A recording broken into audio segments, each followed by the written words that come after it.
You are now tuned into Somewhere in the Middle with Soonie and Mo. Ay, ay, ay, ay. Ay, ay, ay, ay. Hey, Don on the beat. I got so many ops. Everywhere I go, I got so many ops. so many ops. I know they plotting against me. I know it's hate, they wanna kill me, but please don't tempt me, cause I got so many glocks. Hey, ain't none of them empty. Jesus said they would hate me too. That's how I know it's envy. I got so many ops. What's Hey up, guys? What's up? Sorry, we're a little bit late. 3 minutes late. Our It's apologies. CP time. CPT time. You got two colored people on the on the show. It's all you can expect is for us to be late. Exactly. Anyways, we have a good show. We have a good show, guys. Please, a couple things. Make sure you hit that like button and the share button. You know what to do to get those comments going so that the algorithm gets algorithming. Gets the people going. That's right. If you guys, we're going to be doing an interview today, and we have a really special guest. And I know a lot of people are going to have questions, and we could possibly be seeing a lot of people in this live. So, if you guys want to ask a question and you want us to see that question, either do at Soonie, at Mo, super chat it, something you want. You can do whatever you want to do. But this is not going to be like the regular, like we're going to address every question type of night for this interview. So there's that. Subscribe to Somewhere in the Middle. Please make sure you are subscribed to Somewhere in the Middle. If you're watching from Let's Talk Darling, which is my channel, subscribe there and on Somewhere in the Middle. And I think that's it. After we're done with this interview, we will be getting into some topics. So if you guys want to hang around for that, you know. We got some fun topics. Always fun. You got anything to say? Fun. No, I'm actually excited that this side of the story gets to be told. Even though we did a lot of fair reporting, it is nice to hear from the actual source on the other side. So yes, I'm actually excited to hear what I maybe don't know. Yeah. And before, I give a little background to who we're bringing in for this interview. I want to be clear up front to anybody who's interested in listening to this, that this interview and this show is never about bashing or destroying anybody. We are here to get another side of the story that we haven't heard before. We think it's only fair. As usual, all the invites that we've extended to the other people involved still stand. So I just wanted to make that clear because I don't want anybody thinking that we're here to bash anybody. Now, if people get offended by what's told, that I can't control. Neither can Soonie. But, we give everybody a fair shot around these parts. All right. And thank you to all the and you know what? I see. There are people, even if people do get offended, being objective in this environment, you're bound to offend someone. So even if you are offended, stick around, ask your questions, listen to an entire story, because this is actually the other side. And I think everyone should have their ears open, including the people who have already chosen a side with little to no facts. Yes. Or 30 seconds in a video to just describe what the entire day was. Crazy. That's right. Yep. Ears open. One angle. No other angle matters. Heart open. That should be our new tagline. Ears open, eyes open, heart open. You could say the heart. You have the heart. I knew she would say that. I knew she would shame me on the heart part. I'm the nice one. Oh if you're just I'm kidding. For the first time. I'm kidding. This is good cop, bad cop. I'm the good cop. Anyways, all right. No, don't let her fool you. It's true. It depends on the topic that we're talking about, but 99% of the time, I'm the nice one. You're right. Okay. You're right. All right, y'all. So real quick, I'm going to give you a background to what we're talking about today. We are going to be revisiting the incident that we covered, back in March that occurred at the Temecula Valley School Board meeting. This was a special meeting. It occurred on March 22nd. It lasted 5 hours. And many of you guys may know it by the ever so viral image of Pastor Brian, who a lot of you guys know, Pastor Brian Hawkins of San Jacinto County. For whatever reason, he was at the Temecula School Board meeting that night. And there was an incident that occurred where a gentleman, his name is Troy. It's out there now, so I can say at least his first name. His name is Troy. He got up. We don't know why he got up, so our guest is going to be explaining all this stuff to you. But he got up and went to the back of the room. Okay, he went to the back of the room and he was confronted by a young woman. I don't know if she was a student. Here's the incident right there. Soonie's got it pulled up. And it was painted as though he basically was assaulting her. Mm-hmm. And, they almost made it look like he was going to hit her. And so there you see Brian getting in the middle. They're yelling. There's some other parents kind of trying to get in between them. There's just a lot going on here. Needless, it's chaotic. They attempted to smear this man and his family. There have been news reports that have kind of tried to convey what happened here from his standpoint, but it was really important for us to hear straight from this family's mouth. And unfortunately, we don't have Troy on because Troy's a very private person. So his wife and I connected, and she has been following me since this incident. And she said to me, I think I'm ready to tell our side of the story. I think it's time. And I'm like, come on the show. Let's do this. So without further ado, I want everybody to give a very warm welcome to Holly, Troy's wife. Welcome, Holly. How are you? Thank you. How are you? I'm doing good.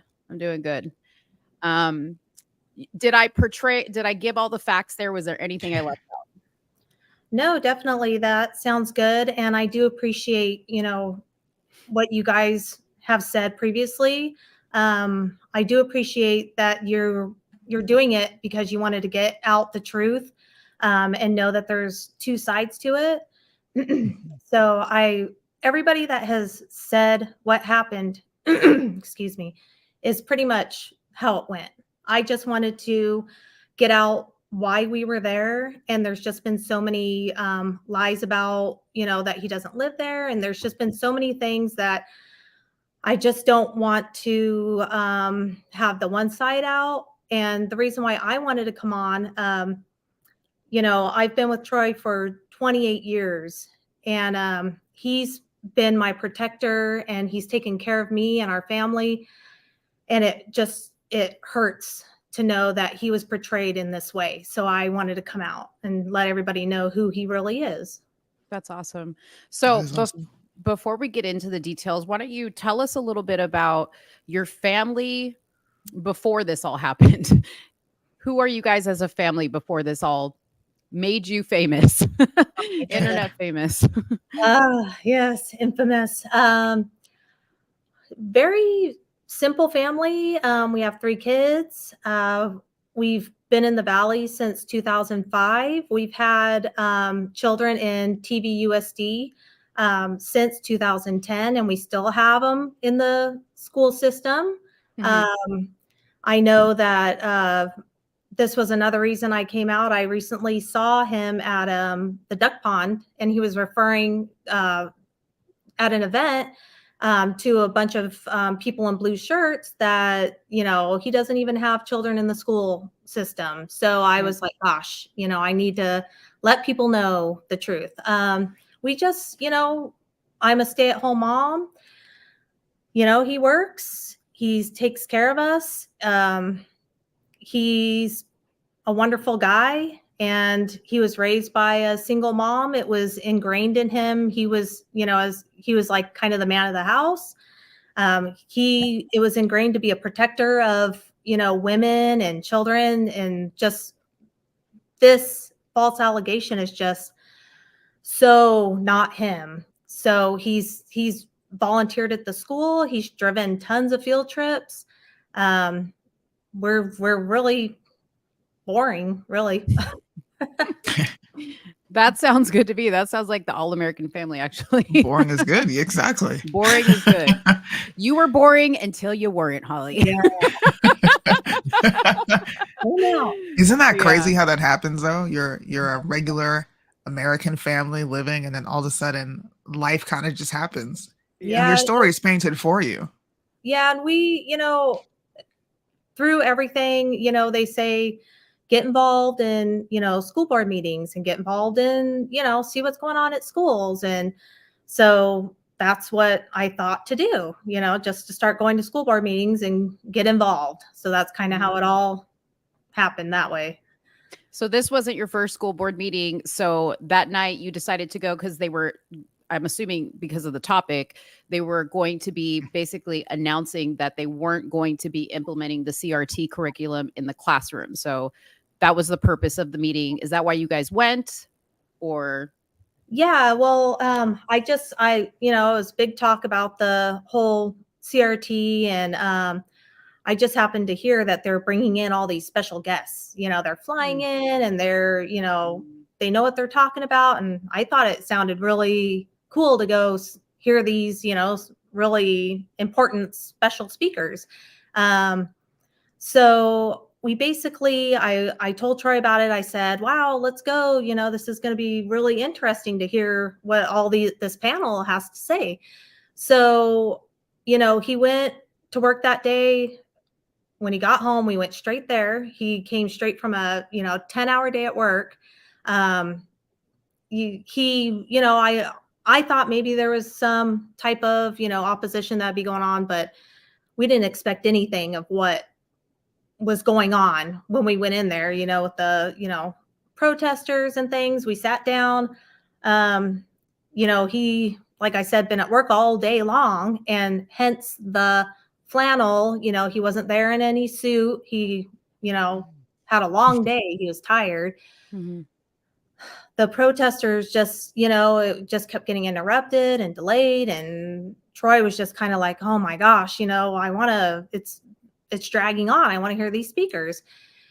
And so when it was just, it broke out with whatever that woman said and whatever, that speaker, and it was just getting so chaotic that, Troy was just like, oh my gosh, and it was getting so loud in there. And he was just like, give me a break, and a lot of people stood up, and he was just like, oh. So you'll see in the video when the president of the school board calls for a break, he wanted to get out of there. And he, you could see that's when he got up and left. He wanted to go get air. He wanted to get out of the loud noise, and he was going to go to the bathroom. So as he was walking down, there was the group over there, and some will say it was just a bunch of kids over there. Well, it was a mix of, teens, adults, all that. So as he was walking, there was just one person in particular that was, yelling rude comments to him as he was walking.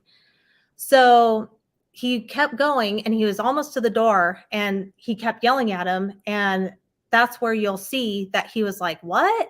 Because, he's protector. He loves, kids, protective women, but he's not going to have somebody sit there yelling something rude to him without being like, shut up. Mm-hmm. So he told the guy, shut up. And, for purposes of how, Brian had framed everything, he wanted to put a color on everybody. And it was a white young man with a mustache that was yelling at him. And that's all he was going to do. And he was just going to tell him to shut up.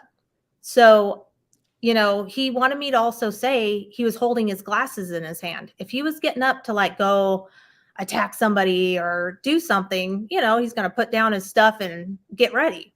Right. So when he was, you could see that he was just standing there, and that, young lady came up and came around, and she was a lot smaller than him. He didn't even see her. He was just directly looking at that one guy, replying to that one guy. So it startled him, and he like felt something. He looked down, and he's a pointer, like all of our lives. He's just like, go over there, look at that. Like he points. So he pointed at his chest, And that's why his hand was up. And I know throughout social media, it, you know, the way it was edited, it looks like his fist is up. And he was like, no, I was pointing. And he said, don't touch me. And he started to already start backing up. And that other administrator, you know, that worked at the school or wherever, he already was in there. And all he's told her was, don't touch me. That's all he said. And then he felt, you know, Brian came and grabbed him by the arm and spun him around, and he thumped his chest. He, you know, and that got him, you know. Brian thumped his chest. Yes. And Troy felt he got an emotional reaction out of him, you know, this man coming up and doing that to him. And so that got him, you know, like, you touching me, don't touch me, you know, and everything. That's what he's yelling. Is that what he's yelling when we see the video? Yeah. Touch me again. Don't touch me. You know, he's just like, you know, what are you doing? And so everything, you know, it got crazy. And then we went and sat down, and then the sheriff came over and got Troy and asked him if he wouldn't mind stepping outside. And he got up, and we have a lot of different angles, videos, people reaching out to us, because it was just so chaotic. You know, after you see it, it's like, oh. He calmly walked out, and he went out the doors, and he went to the car, and that was it. And so we just kind of thought, oh man, that was crazy, you know? So then he texts me, and he's like, you know what? I'm not going to come back in. I've had enough. You know, I'm going to go home. And I said, you know what? I came to hear these speakers. So I said, I'll see you at home. And I stayed until I got to hear the speakers. So basically the next day, we just thought, oh, that was terrible. That was awful. You know, I can't believe that went down that way, whatever. And that's when everything started coming out. And it was just, Troy, just everything that came out. He's like, oh my gosh, no, I didn't. No, I didn't. He was just like, you know, taken back that all these things they were saying about him. And I think the very first thing that came out was that wanted poster. Yes, I remember that. That was created by one of the students. Correct. That group that there's people we're not going to name because we don't want to. Yeah, but I know who you're talking about. It was her daughter. She's the one that started all the school, the walkouts and things like that. Yeah. Yeah. And, you know, I revisited the wanted poster, and I looked at it, and, you know, I know tensions are high and things are going on, and there's a lot of, you know, one side feels one way, one side feels another. And then I read the caption down below of what these young girls, you know, or young women had put, and they were putting that they've been like attacked and this and that. But my gosh, Troy had nothing to do with it. He didn't attack, you know, anyone. He doesn't even know what Instagram or anything looks like. So that wanted poster was really reckless to put out. You know, it was straight up like, got up to assault a girl, and got up to and then that's when he got falsely identified as a, you know, January 6th.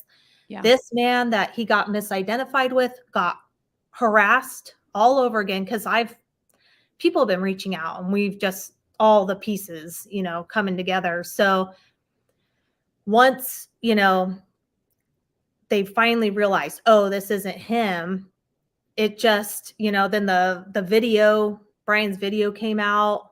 It started going viral. It was just one hit after another. So did you find out about it by somebody tagging you, or you turned on the TV and it was already on the news? Because it almost sounds to me like when you were there, it didn't seem like that big of a deal. Oh, yeah, okay. It was crazy. We never, that was like, gosh, we never expected anything to come of it. You know, right. Troy just kept saying every time something else came out, he was like, all I did was tell that guy to shut up. Why are they doing this to me? And we couldn't even catch our breath before something else came out. And when the video came out, you know, he put it, you know, in false light, and he edited it in just such a way that it, you know, it does look bad the way that he edited it. And this was before, you know, we didn't even see any videos or anything. It was like, oh my gosh, how did this happen? And where did she come from? And we didn't know anything. So the second video came out and it showed, because Troy was even like, we had to piece everything together. He saw another video. He's like, oh, that was the guy that was yelling at me. And I was like, oh, it is, you know, I don't even think it's a young man. I'm not sure of his age, but I was like, that's the only one you were talking to. And he was like, yeah. So when the second video came out and it showed that, you know, she came up from behind and she came around. And so it, you know, dispelled that he went up to assault her and put her down, find her, you know. And we were like, phew, okay, good. But then the narrative just kept rolling. And in my opinion, of everything I've seen, I feel like it, because Troy was like, why are they doing this? I said, I think you're just being used. You know, it's gone viral. And I hear Brian, you know, from all these different things, he's just like, I went viral. Let's go viral again, viral, you know. So I'm like, oh my gosh, you know, this is unbelievable. Wow.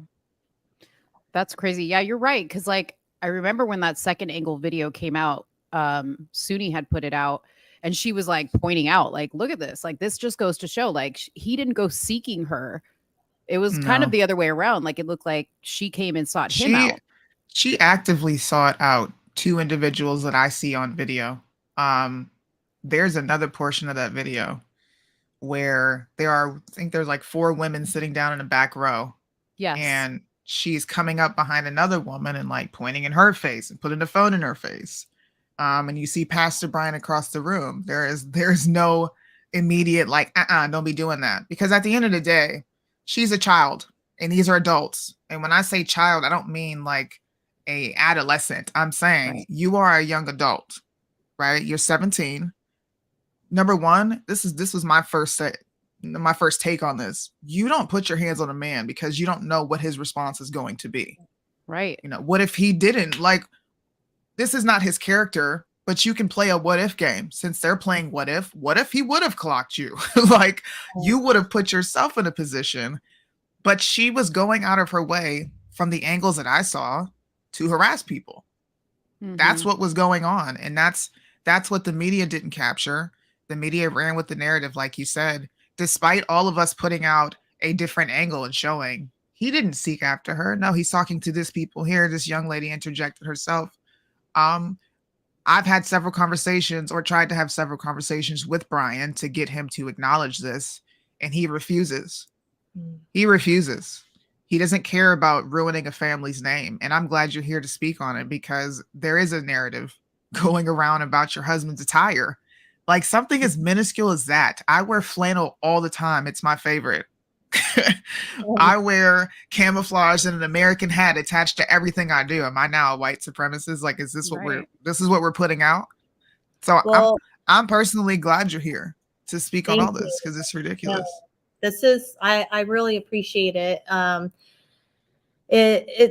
We never imagined it would go, you know, spun into all of this. And, you know, there's also other people in Temecula, activists that, you know, grabbed hold. And there's like a couple in particular that, you know, this is when, you know, after it was proven that that wasn't the man that they first thought it was, they were just like, you know, we need to find this man. We need to find this man. And Troy was just like, why is she doing this to me? And I'm like, hang on, you know, she hasn't found you. And so it was just, you know, Troy has no record of anything. And it was almost funny to a point before they found him because they're like, we can't find him. We can't identify him on social media. And I was like, well, because he's never, ever been on. He's never made an account. And then it's like, they start digging and it's like, he's never been convicted of anything. He's never assaulted anyone. I don't even think he's had a speeding ticket for like 20 years. And then as far as his work, he's never had any kind of discipline. And he's been there over 20 years and he's worked his way to the top.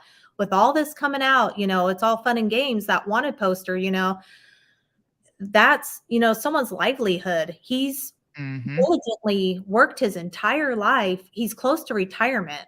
And, this one particular individual, once they got hold of who he is, she put it like his name and he fell back. He like it took his breath away because he was found, and she started putting all of his boss's emails and, call to action to complain about him. And Troy was just, he's a tough guy.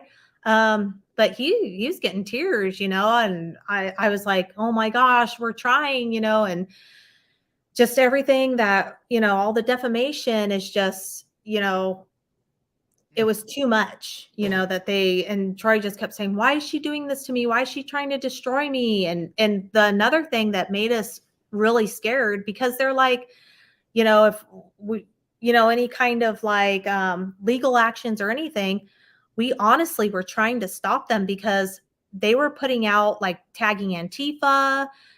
We have kids, we were freaking out. And so she got, one of the addresses and we were like, stop her. We didn't leave our kids alone for, at least a month, like home alone. And, Right.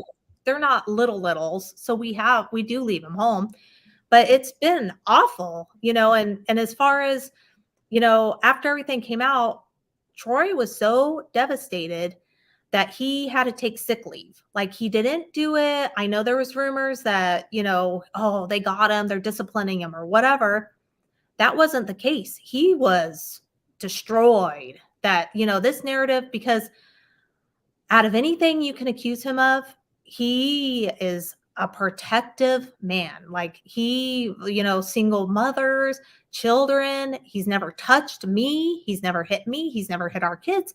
He's solid. He's a simple man. He's a good man, So with everything, it was just one blow after another with people breaking it down. And let me say, we could have swore after like Officer Tatum's video and you ladies, and there's been some others that Julius, I believe, and Nino, there's been like, and it was just to, you guys took the time to really like, what's happening here? Was this man really, going to go do this? We thought, okay, this is it. It's all proven, it's done. But the narrative changed with like everyone. Okay, so maybe he wasn't getting up to go assault this young woman, but he was going to go and assault these kids. And it's just, no, he wasn't. He was. You could see he was still. He wanted to go outside. So for me, and the term aggressor, like I hear other people using that term. For me, he got attacked. He was walking down the aisle. He was being yelled at. He told somebody to shut up. He wanted to keep going. He got hands put on him. He got hands put on him again. Mm-hmm. And when that second video came out, we weren't sure of everything. And we're like, okay, here we go. What did you say? What's going on? I was like, I'm so proud of you. You didn't touch anyone. You didn't even cuss. I was like, you did great, I thought. So it's just been, I'm proud of him, and the people that love him, care about him, know he would never do something like that. I wanted to come on and I know people, there's going to be ones that don't care what I'm saying. They want to stick with what they heard. And even though it came out, it's the facts, that initial emotional response from that edited video, nothing's going to be as hot. Nothing's going to be, with the truth coming out. It was boom there. And the comments, there was comments saying, oh, he wouldn't have been able to leave that night. And, basically death threats. And calling him a big old MAGA bigot. And, Brian he ran so quick to so many outlets that we were just taken back on our heels every time. Like, oh my gosh. And, he went to Channel 7 and his mom, is like crying, like, Troy, what is this? And if it wasn't for you guys and Tatum and, everyone and friends, our friends came to us and, oh my gosh, helped us, brought us food. I mean, it was devastating. It was getting hot at work, people were like, what's going on with this? His boss, called him. I think that if you all didn't help dispel and, we popped up fought back with the Tatum video, I think that's the only thing that kind of simmered it in our, ultimately it's terrible. It's out there. And that's what, people Google and see that. That's what he's known for. Mm-hmm. I wish Brian of anything and these other people would just take it down, know that he didn't do that, take it down, because that's the thing that is hardest for Troy and me, our family name, to accept that he's out known as that. Right. And this question that I have up here, have any of the news stations that were reporting on the story, have they done any type of retraction, whether in print or not that we're aware of? And there was another question that popped up. Were your kids in school, like, were they bullied at all? Like, was this affecting them? I mean, I know that they went after your husband at work. Was the work supportive of that? How was that affecting everybody kind of individually? Well, luckily, it didn't seem to do too much to the kids, just for the fact they were just freaked out how we were like adding locks on the doors and cameras, and then friends were staying with them. They were just kind of in denial. They didn't want to hear about it. They didn't really get bullied or anything, luckily. And that was the wanted poster. I find out that, they were tagging different school groups and things. And I'm like, oh my gosh, my kids are there, and I was scared to send them myself. Like, I didn't want anybody to like question them or their friends, like, oh, don't go to their house, like just so many things. But they seem okay that everything happened. His work's a little, sketchy, but he's always like, I don't know, everything works slow. I hope everything's okay. But otherwise, it's going okay. It took a while though to dispel what was happened. Did you take any legal action at all? I mean, I know that you guys were kind of, I think a cease and desist letter was sent out. Was there anything further, or is it ongoing and we can't discuss it, or did you guys just drop it? It's in the works. We can't really discuss anything like that, but yeah, we were hoping. We got the C&D letters out because we were genuinely like, stop them, because they were, they found one address, and then they were even putting up some of his deceased relatives that I didn't even hear. Like, they were just like, we need to find him. We need to find him. So we were like, stop, it was unbelievable. And that's and I'm only mentioning this because we have talked about them multiple times on the show, but that's the doing of Fight Back Collective, which actually has been kind of disbanded since then. They have broken up and they're now moved on to another group that they had going on. But I know that Fight Back Collective and the members of Fight Back Collective, that and I know were at that meeting. The students as well, because it's also student led as well. That was all the doing of them, because I know shortly after there was a woman who was kind of accusing the same people that were at that meeting of vandalizing her car, throwing paint on it. Right. You know what I'm talking about. Yeah. I heard about that. Nothing ever came of that. They never found nothing. Yeah. So fast forward to today.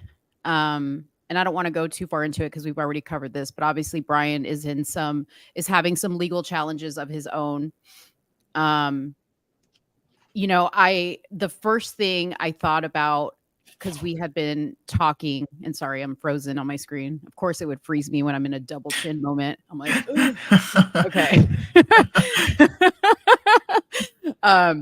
Anyways, I thought about you guys and I thought, man, this is like kind of crazy, right? Like, yeah, somebody just said it in their karma.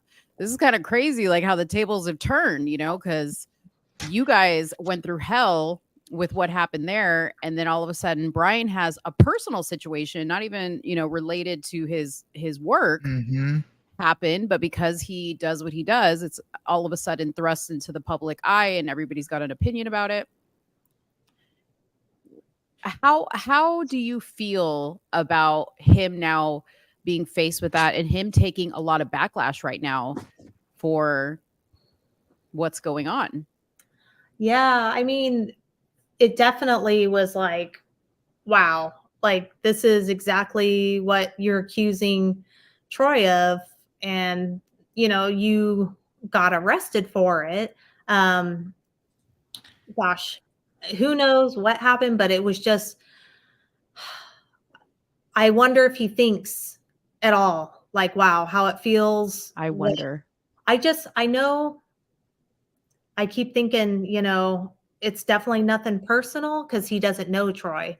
I think he's just I personally feel he's an opportunist and he just didn't care, like left Troy roadkill. But I hope that maybe a little bit made him kind of think about that and take down that video. That's what. But it's definitely. I mean, I hope it's not true. I don't know. It's definitely very hurtful out of anything you can accuse somebody of, like, going and beating up somebody, an adult, but to accuse somebody, which Brian, he just put out that edited video, and it caught fire. And that's what people see him, that he's like, gonna go assault a child. Right. But I hope he, it's a very hurtful thing to be accused of, like that you're going to assault a child. That is like beyond, and a female. And, it's just, there's not much lower. What could be the worst thing you could go assault, So, yeah. Before we address this, I wanted to give you like a crazy amount of respect, because For sure. you can sit on here in this show and say he deserved it, but you literally took an objective stance to say, I don't know what happened, but I hope it makes him think. Yeah, for sure. I'm not looking to, I think that should be highlighted more than any. Your audio was Am a I little back? weird. Yeah, you're good now. Okay. I just wanted to give you kudos, because it's not every day that you see people get on here and practice being objective and not taking things personal, because he did ruin your family's name and he ran it all the way through the mud. I don't know if I would be as nice as you, ma'am. I would probably be up here saying all types of slurs, mean and nasty. She's like, in private. Yeah, I'm sure. Well, it's definitely been tough. And, I mean, I do see these comments, and no matter what I say, no matter what video, no matter the fact that she came to him, people are going to believe what they want. But we know the truth, and I know my husband, and I know he would never do that. I mean, this is the only thing I can think is to like come out and talk about it and try to tell the truth. And it's also, I wanted to do this. Like I said, it got pinned, it's Googled, and then seeing him, at events, and he's referring to him again over and over. And then having other people, the other individuals, they posted it everywhere. They they're now, you know, call him a aggressor. It's just, it's too much. Like he's not like that. He's not seeking out anyone. And you know, for something like this, he was just a concerned parent. You know, we wanted to go hear these speakers, and it put out a bad message, you know, for parents to go to events like this. I know parents was like, oh my gosh, I never want to go to one of those. You know, it's a deterrent to know like, wow, that can go down, you know? Yeah. Yeah. Let's address this comment below. I pinned it because we like to we don't just put the good comments up here. We put, as long as they're semi-respectful comments, we'll put them up here, right? I'll just say something really, really quickly, Soonie, and then, you know, you can speak to this. Lady D, I'm not sure when exactly you joined, but you asked whose eyeballs she's wearing. She's the wife of the man that is here in this video that you see. She was at the meeting. She has no reason to lie. I mean, everything that's been done to her has been done to her. And, you know, she's just here like any concerned wife, mother would do. And she is defending her husband. This is her truth. This is how she saw this all go down. None of us, unless you were there, know what happened other than the people that were there. And, you know, it's very telling that you use white boy, black man, young black sister in your comment, because you are, you know, kind of just painting this picture that it's a color thing. This is not a color thing. We're not here to protect anybody because of their color or talk bad about anybody because of their color. We just want the other side of the story to get out, so that, you know, it's not just a one-sided story. And we have now seen a full video. I don't know if Soonie's pulling that up for us or not. She took herself down for a second, but she's still here in the background. But there is an unedited video that clearly shows, even before Holly came on here to tell her side of the story, that Troy, her husband, clearly did not have an intention to go and seek out this young woman. So, Soonie, what do you got? I mean, I'm not going to be as nice. Black people need to stop this. I'm going to play the video. There is nowhere where this young lady was assaulted. We're going to pause it. Do you not see her walk across this room? These are the eyeballs we are looking at this video with. This man is not even thinking about this young lady, and he doesn't think about her until she puts her hand on his chest. We need to hold people accountable when they fuck up. Okay? And we messed up in this moment. Since we want to make this a collective thing, I'll be a we for now. We can speak a lot of French. We messed up. We shouldn't have put our hands on someone else. We should have simply minded our own business and sat it out. It's that simple. We want to constantly depict white people as the enemy. There are no enemies here. The only enemies are the people who are controlling this stuff, controlling narratives, the media, the people such as wannabe fake Pastor Brian. Those are the people you need to take these issues up with, because there's nothing wrong with someone telling you, don't put your fucking hands on me. Because you know what? If she would have touched me, she would have got a lot more than don't touch me, because I probably would have straight popped her in her face. You don't know who you're touching at the end of the day. You don't get to determine my response to you physically putting your hands on me. That's not how life works. So, how about we take some accountability and say, this man actually wasn't harming her. She did come up and touch him, and he said, don't effing touch me, which he has a right to do. Don't touch me. That's it. There is no other discussion that needs to happen. There is no monster here. There is no white supremacy here.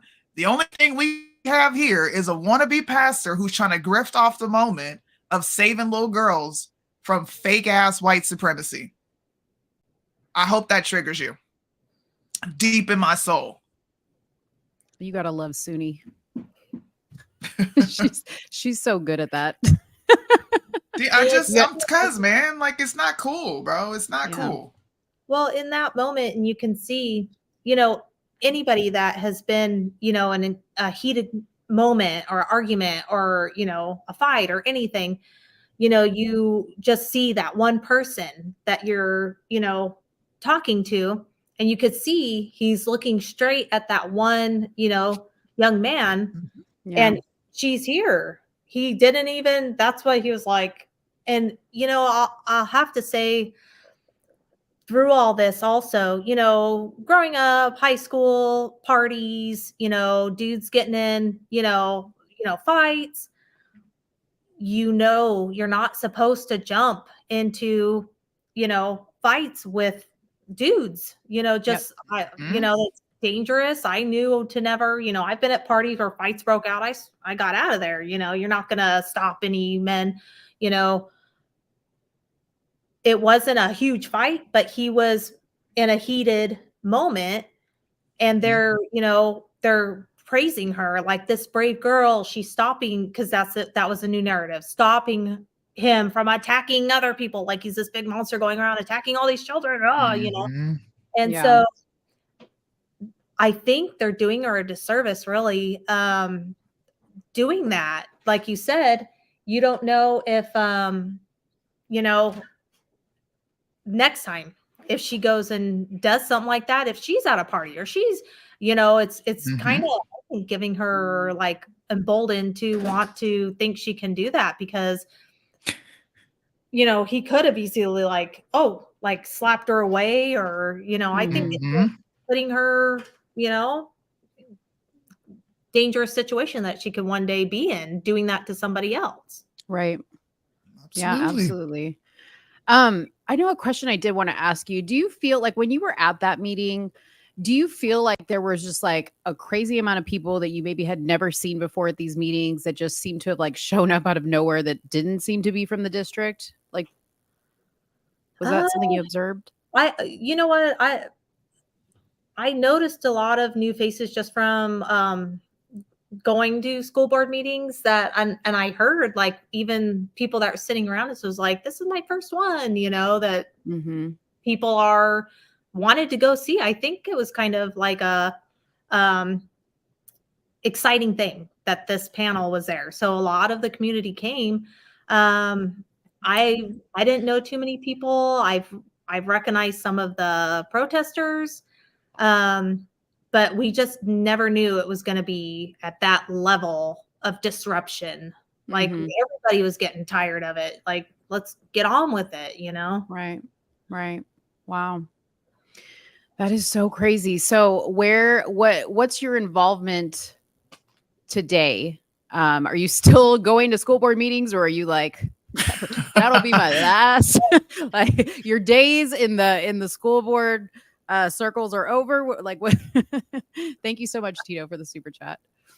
For a while, this just trying to recover from this whole thing, and we were absolutely like destroyed. So we laid low, and I stopped going to them for a while, but I was like, I originally started going to school board meetings because that's what, during all the mandates and all those things. And, I was like, I called the California Education Department, like, how can we, and it was all just learning, like, how can we, with the vaccine mandate and all these things and the masks, and like, what do we do? And kept redirecting me everywhere I called, it's local, go to your school board, get involved, go to there. So I was thinking, am I going to let them also control now what I can and can't do? And I don't feel safe. I'm still a mom. I still want to go here. So I started going again, and I don't know if it's ever, that was just such a unique situation, that it caught fire in that way, that it could go viral that way. That video is such an emotional response. And I know the way that the video was definitely doesn't look great, and it's just everything was just so unfortunate about that. And I just feel like roadkill. Like Troy's just like, he's carried on, but he was just telling me, and this is kind of what prompted me to like go ahead and want to come on with you guys, is he came out of the bedroom and he's like, you know what, I can't shake it. And he was like, I've never been the same, since that happened. And just knowing, and hearing more things come out, and you catch it. They're the comments. And after all that happened, sorry if I'm jumping around. No, you're fine. Forget what I was wanting to say before. It just carried on. And then they started saying he called her the C word. And Troy would never do that, because that's my ultimate worst word. Right. I have trained him to never say that in 28 years. Like, don't say that around me. Don't say that word. So that's not something he would say. And so it's just, I feel like, I think that wanted poster's still out. No accountability, no apologies, no taking anything down. And I see these girls getting praised, and, they still hold their positions. And I would be fine if, an apology and taking stuff down, even though we've suffered, a lot.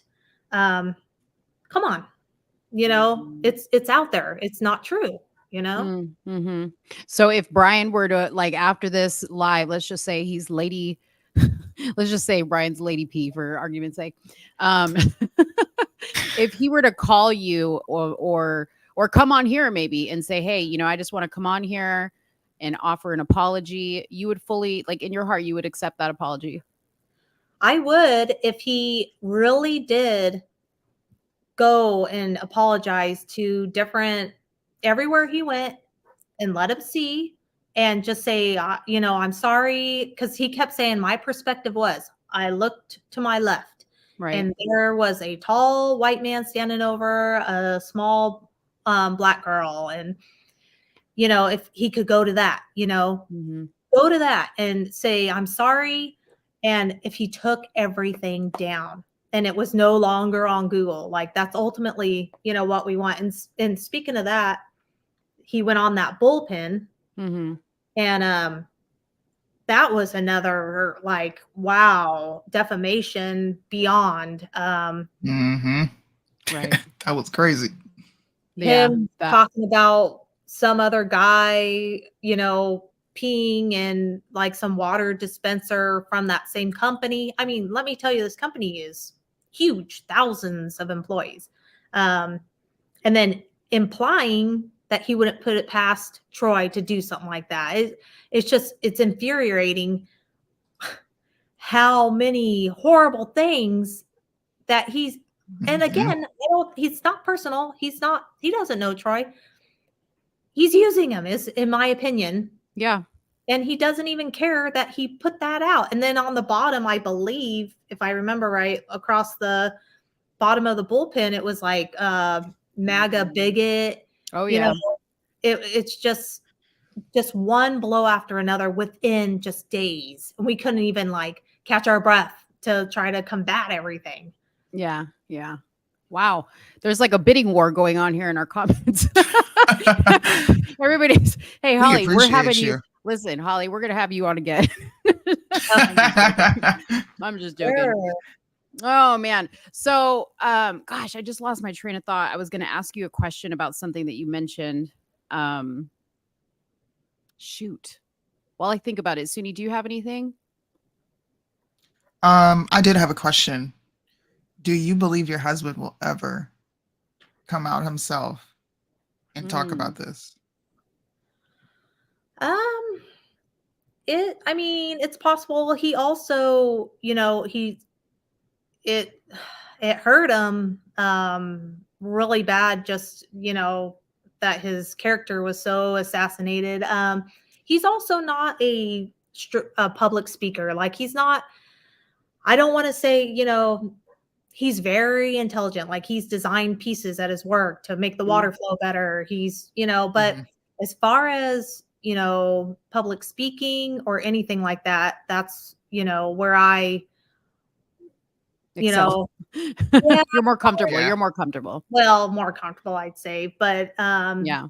who knows, you know, where it takes it. I really hope it can like calm down, and it's just the stain is always there, that you know, you look him up, and that after his whole life of being like full of integrity, taking care of us, like he works 10-hour days and he barely buys anything for himself. Like he gives everything to us, and it's Yeah. just, it killed me to see he looks like a big monster that doesn't even live there. He doesn't even have kids. And you know, I see now, of course, I'm not really surprised, but you know, the activists that are in the valley are like already lumping him, putting him in a box with like, he runs with this group and that group, and you know, Proud Boys and this and that. And Troy was like, I don't know any of those people. Like, he doesn't go anywhere.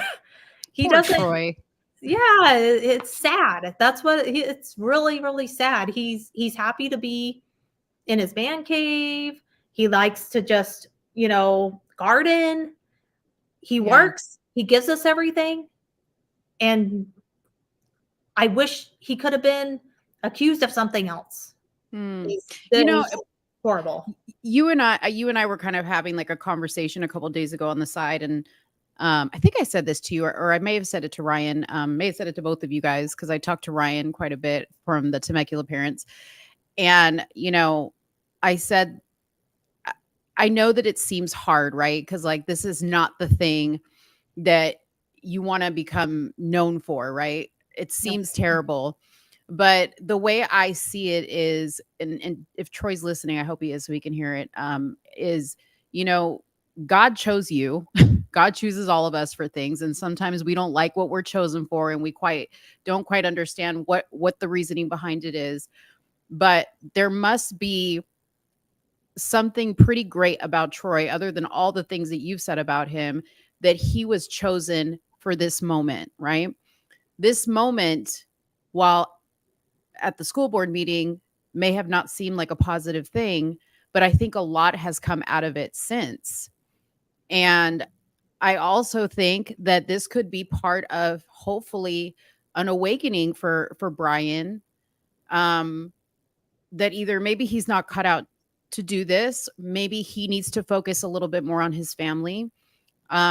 You know, there's a lot of lessons that can come out of this, and I hope to see that, you know, become realized. But I just, you know, I think you might be the only woman, because I've gotten it, that has not received the Repeal the 19 sticker on this show, because you are pretty badass. I mean, your husband should be proud to have you as his wife. Oh. Yes. Yeah. You know, Soonie gives everybody the Repeal the 19th. Okay. Because at some point we all say something that makes us, you know, that makes us bad.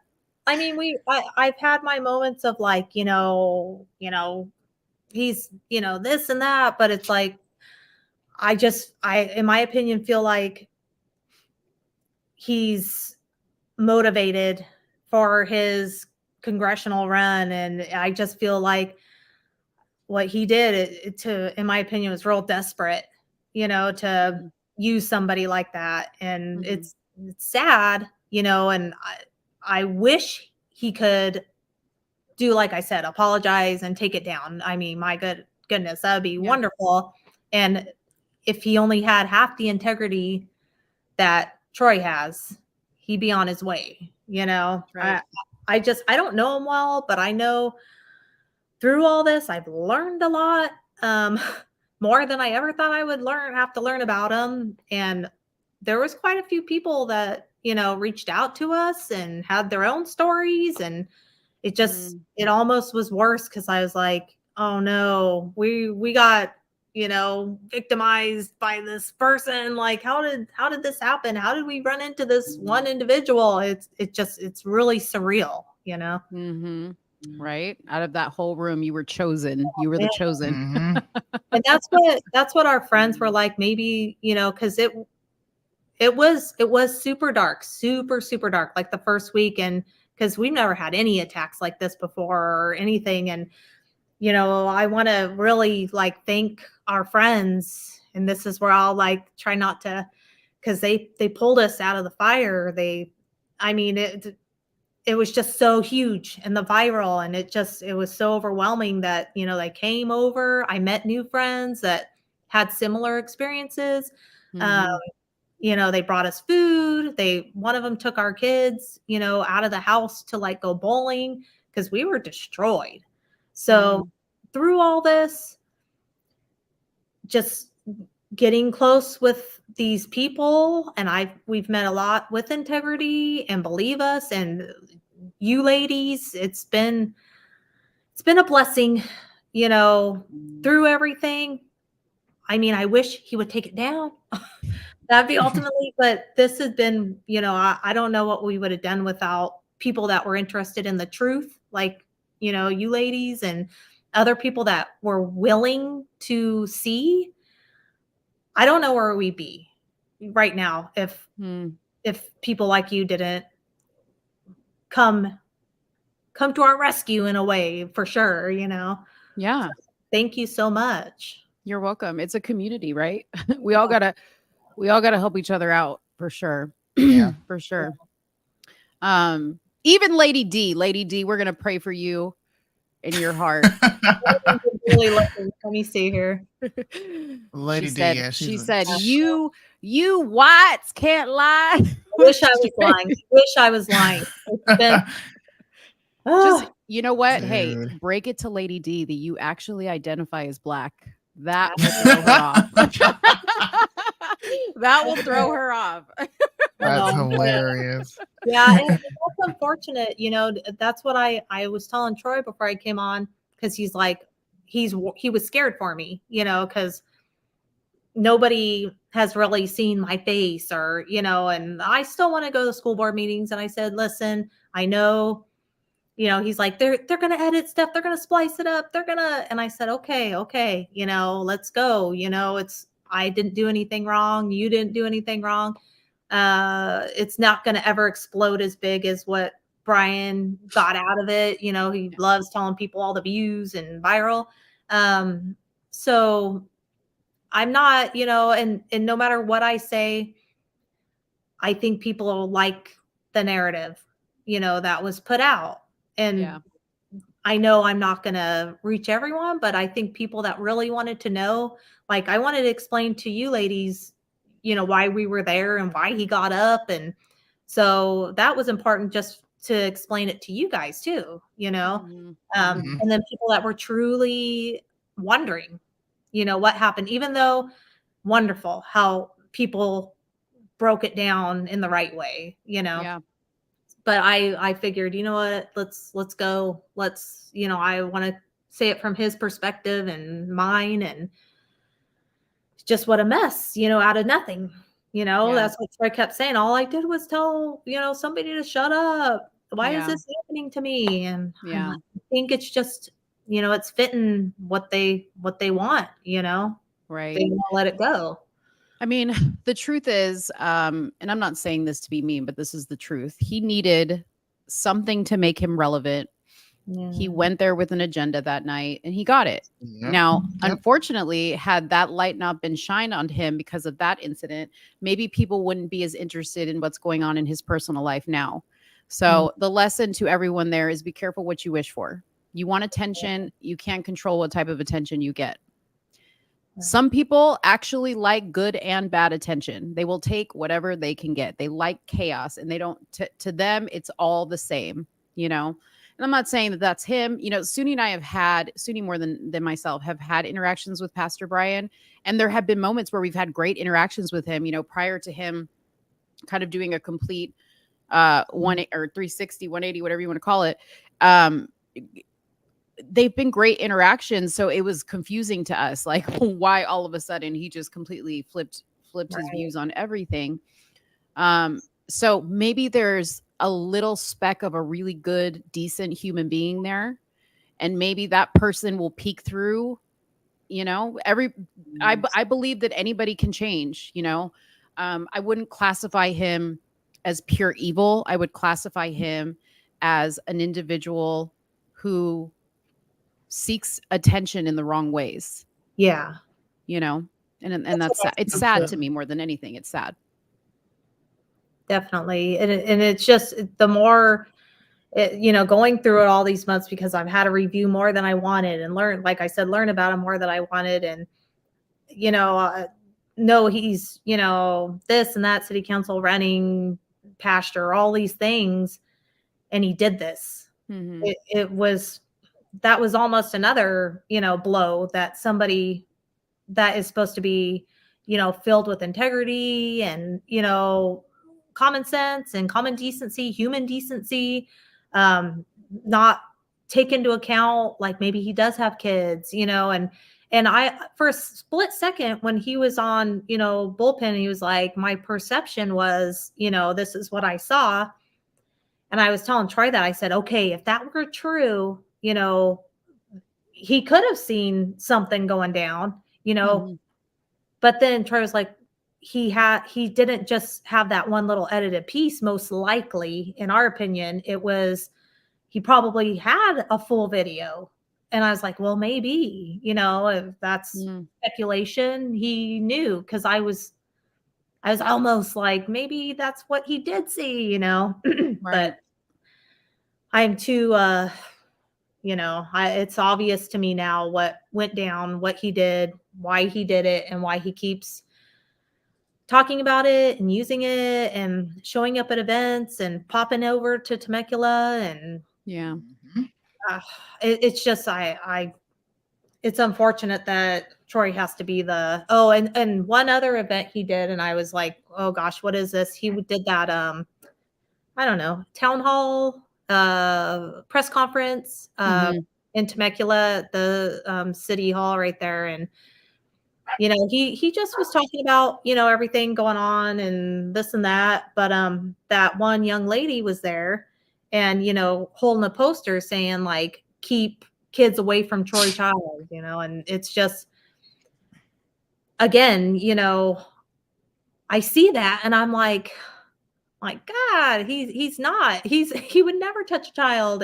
And I was worried, like I said, my son's friends' parents would see this and start, not letting their kids come over. Who knows? So it's just been so much defamation that it's like, it was hard to just wrap your mind around why they're doing it and why they keep pushing for it. So, but it's all very much false light. Wow. Sorry, my dogs are barking in the background, so I have myself on mute. It's a zoo over here, I'm telling you. What kind of dogs do you have? Well, I only have one dog, a little corgi mix, Oh. but I also board dogs. So I have two other ones. I have a doodle, a labradoodle, and a Maltese. Oh, yeah. Those are good. Yeah. They're wild right now. I don't know what they're barking at. So if you see me like putting on mute and I'm like, shut up, like I'm not crazy. So you told me that you were possibly going to go to this most recent special city council meeting that was going to be to discuss Brian's position on the city council, and you decided not to go. Yes. Why did you decide not to go? I just didn't think, it was the right time to go and do that. And I didn't want, I don't know. It didn't seem like the right time. And then there was also like some other things going on in Temecula. And I was thinking maybe speak there, at the Temecula one, because that's where, he keeps showing up. And that's where, all the TV, EA and the blue shirts and all the people that keep, supporting him and, clapping when he talks about this. And so I was thinking, gosh, let's talk about it here. So that's kind of why I decided to just go that route instead. Gotcha. Okay. Yeah, I'm kind of glad you didn't go because I had told Ryan, I said, the school board meeting that was happening, the regular school board meeting that was happening, I felt like was much more important. Like the kids, that's all I care about is the kids. Yeah. I feel like whatever's going to happen with Brian is going to happen. Again, the situation that he's going through is a personal situation. Right.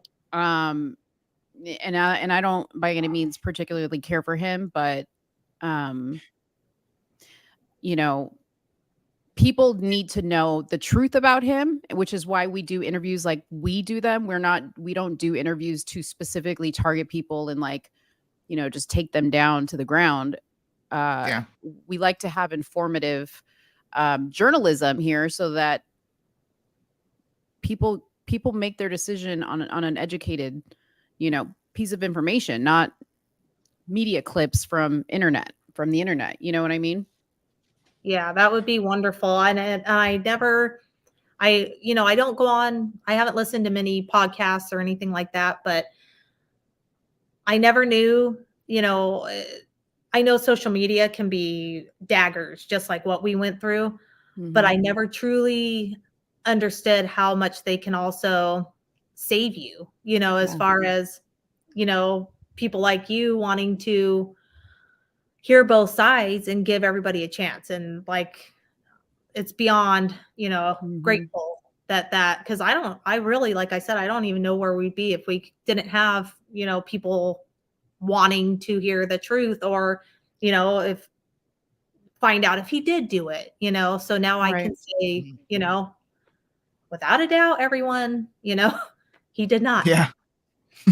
Yeah, which we already knew. We already knew that. But Yeah, we already knew. But Yeah. it's nice to get the other side of the story, to put a face to all these accusations. Because it, even though it feels futile right now, because you haven't been able to settle down any of the BS that the other side is doing, I do think you coming on here today and people hearing your side and watching the video over, because it's been a while since people have looked at it, listening to actual perspectives and things that have happened, how your family has been affected. Yeah. There will be some people who just don't care, but there are, and I'm going to be honest, there have been some parents from Fight Back Collective who were involved that have reached out to me and said, you know what? I can actually appreciate you for being objective in this. I'm sorry for the way I came at you. Nice. I have a DM. Yes. And she follows me and she watches this show. So I hope she is watching, in that she will consider what's being said here, and she will then take the conversation and continue it, because all this is doing is creating another conversation. Now, Pastor Brian will have a discussion about what we discussed here. They will try to paint it as we allowed the spirit of white supremacy to come in and brainwash us. They're going to do that. They're going to paint it that way. But you do have an entire people that do participate in actual journalism with integrity that will listen to this. So don't feel like it's futile. It takes a while and there's people coming around, but I was actually surprised to get the DMs that I did get. I was shocked. Me too. You didn't even tell me about this. That's amazing. I did. I sent you a screenshot. Well, I really hope, it seems like maybe things have calmed down since then, in my perspective, because it was just so explosive and so defamatory, and people are just running off the rails with the assumptions and who he is, and he called her a C word, and he's an abuser, and it was just so much. I hope people can realize that it's super reckless to just, I see they put things out, as fact, this is what this man is, this is what he did. And it just is a ripple effect with, so many things. And by the time you can disprove and just everything was defamatory, it's old news and people already ran with that and they got it in their mind. And it's hard to, because nobody cares that much anymore. You move on to the next thing, but you're kind of left wounded over there, that somebody, and it can, like I said, all these things, affects a person's livelihood. It's not a game. This is a grown man that's worked his entire life, played by the rules, played by the book. You got these young, ladies putting this stuff out. It's not a game. And just because, you felt others have attacked you, it's not right to just, clump them together and you look like something that would fit. And I bet you attacked me. So I'm going to go out and put it out. Cause Mm-hmm. I hadn't looked at that wanted poster in a bit because I wanted to kind of refresh, before I came on. And I was like, wow, and her saying down below, it just kind of proves it was just feeding a narrative that people, wanted to believe, because she was saying pretty much she put it out because they're tired of being attacked. It's like, Mhm. well, don't shotgun Mm-hmm. blast. And, he's never even been on the internet, like, or social media. Like, he's never seen TikTok really until we had to see these videos. He's never made an account. He didn't do it. Don't put that out there. We had people, oh my gosh, you did January 6th and what's going on with that? And it's just exhausting having to explain, because our friends that we haven't talked to in a long time, they know us, but still we had to take the time to tell them, no, this is what happened. And, nothing like that happened. And it's just, Mm. it's taken months, to Yeah. try to get to a place, a good place, Yeah. Well, we're praying for you guys. And again, as Suni said, we both commend you for coming on here. Troy should be proud to have a wife that comes up here and speaks so well of him and defends him. And maybe one day he'll feel like he wants to speak up about it. Maybe he won't. It doesn't matter either way, Yeah, Just- thank you. And I Yeah. just to say, he did not make me come on. He didn't, he's not like, putting me out there or anything. He was like worried for me to do it. I insisted. So, if people are like, why didn't he do it or this or that? I told him, you're not that person. You've taken care of me. I'm a mama bear. And I'm very protective of him as well. I mean, 28 years of care and protection and love, it hurt me to my core, it's Sure. broken my heart Mhm. that, this was out. So that's why I insisted to do it. Awesome. Well, thank you. Thank you so much. Thank you. Sudi, Thank you. do you have anything else you want to ask her before we let Holly go? No, just thanks for coming on. I hope we keep in contact and we can continue to help the people out there change the narrative and actually open discussions. Because you had mentioned earlier in the interview that you were really excited to hear all the different people come and speak on this thing. So that just goes to show that once again, there were people there to actually listen because they want to hear what their kids are going to be potentially learning versus, what are we talking about? Is it actual history? Okay, let's discuss history. Or are you going to just be pushing something hateful? Yeah. That was a very important piece of the interview that I think people should focus on. Y'all's Right. intentions. You were going there to listen. And this was Yep. all set up by Pastor Brian. That's the most sinister part of all this is it was his doing of wanting to bring all these people to discuss what CRT was to try to somehow bridge the gap, because there is a Mhm. gap between Mhm. both sides due to misunderstanding. And it Right. just sucks that wasn't able to happen. For Yeah. sure. All right. Well, thank you so much, Holly. Thank you so much. It was so amazing to talk with you girls.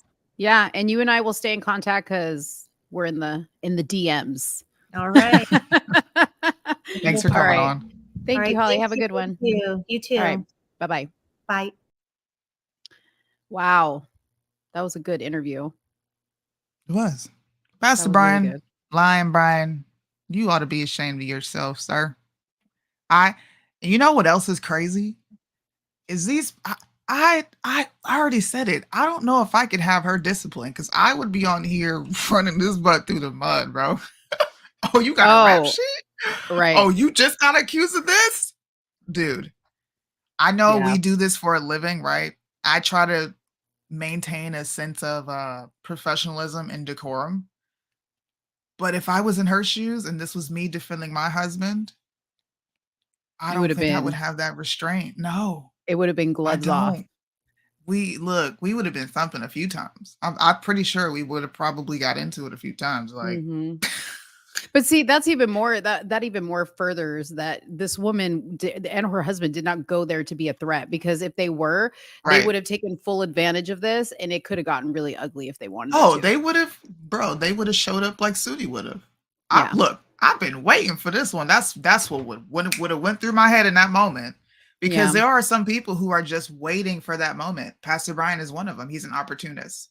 Yeah. He completely ruined a man's name for 15 seconds of fame. It wasn't 15 minutes. It was 15 seconds of horrendous black circuit fame, dude. Yeah. Like, this Yeah. is tabloid news that he's taking part in. That's all they talk Yeah. about. They're not talking Yeah. about anything worth any substance. How many No. people have watched the bullpen and actually learned? And those of you guys that are asked, there's comments in the chat they should have sued. You guys, there is legal action being taken. She just couldn't Yeah. discuss it She in any couldn't speak detail. on it. Yeah. I know. Sorry. That show. Yeah, that show. I But would have been all types of ratchet. Oh my yeah. goodness.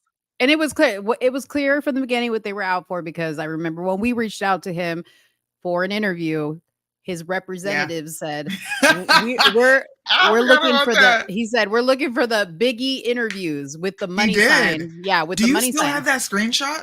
I looked for it the other day. Oh, I looked for bro. it the other day. Yeah, That was the best. When you posted that, I was just like, what in the world? yeah.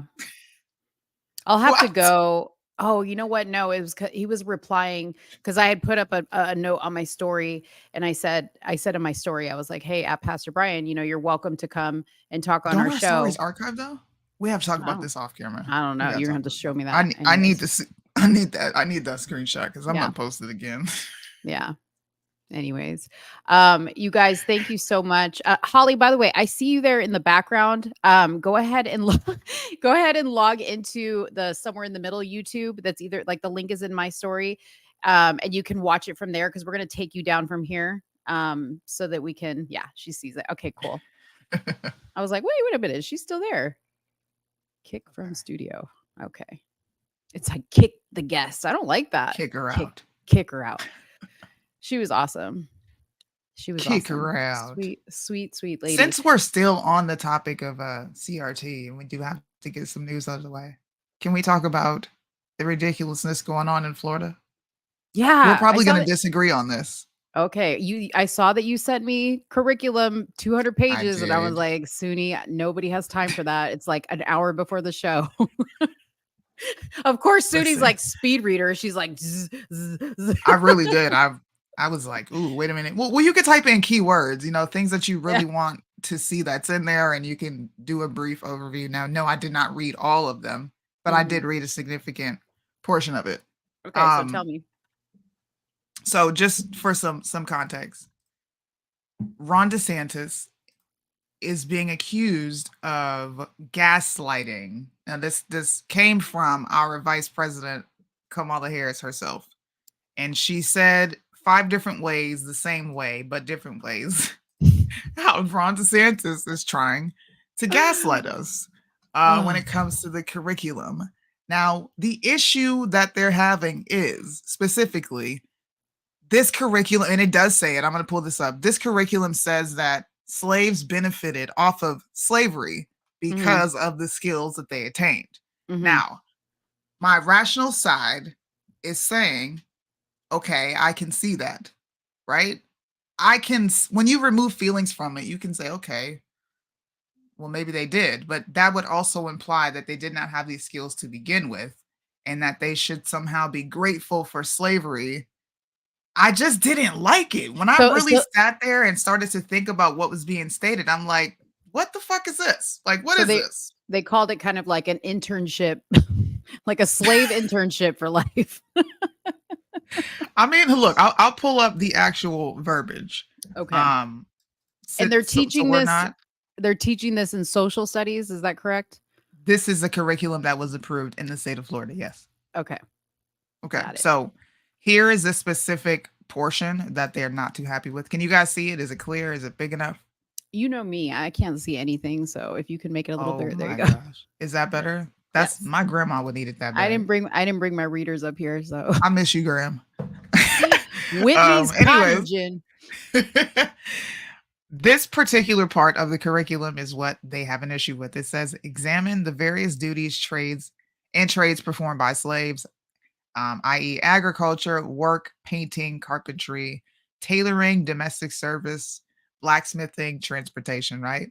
And then on Mhm. the benchmark clarifications, it says instructions include how slaves develop skills in which some instances could be applied for their personal benefit. Mhm. Listen, You feel a certain type of way about that. I do. I really do. Am I wrong for that? Because I try to be rational. You know me. I will sit and really deal with my thoughts. I will probably even call you. Mhm. I put it in our FAFO chat. And I'm like, I need you guys to think this through with me because I don't want to come with an emotional viewpoint on it. But Mhm. I'm also not going to say that this was good for their personal benefit because, like I said, to me, that implies that they learned from their slave owners how to function, like Mhm. how to have skills. I Well, don't know. I don't know. I think maybe well, I'll tell you this. I don't think I mean if you feel a certain type of way about it, I'm not going to like tell you that you shouldn't. I personally don't think it's that big of a deal because I'm kind of looking at it outside of the slave, like the word slave, right? Like if I take the word slave out of that and it like yeah, you learn skills from everywhere you go that can be applied to your regular life, right? Um that's a fact for anybody who learns new skills. Now, that's not to say that there weren't slaves that got off the ships that came with even better skill. You know, like they taught their slave masters a thing or two. You know what I mean? Which I would hope that they would they would teach that as well. You know, I don't know. I mean, I don't think it's an offensive statement. I think it's a factual statement. Um, because it does say in some instances, it's not saying for all. I don't know. Right, but how would slaves develop a skill for their personal benefit when if we're going off now, I'm being honest to what America depicts slaves Mm-hmm. as. Okay? Mm-hmm. Mm-hmm. So I'm gonna leave out the fact that I know that there were indentured slaves. I Mm-hmm. know that we weren't all slaves, but I'm gonna stick to what the American public school curriculum teaches. They Mm-hmm. don't teach anything outside of chattel slavery. They Mm-hmm. don't. So knowing that the only way that they've depicted these people are beaten, battered and bruised, raped, etc. How is this a good thing? Like how is that for their personal benefit when they're picking cotton and they're in the fields being beat? Now, like I said, we are sticking exactly to what American history and how it's taught in school. Mm-hmm. How does it not become offensive at that point? So you're saying I have to pretend I don't know that some slaves were treated really well, brought in the Like house, right. given other domestic duties. I have to pretend that?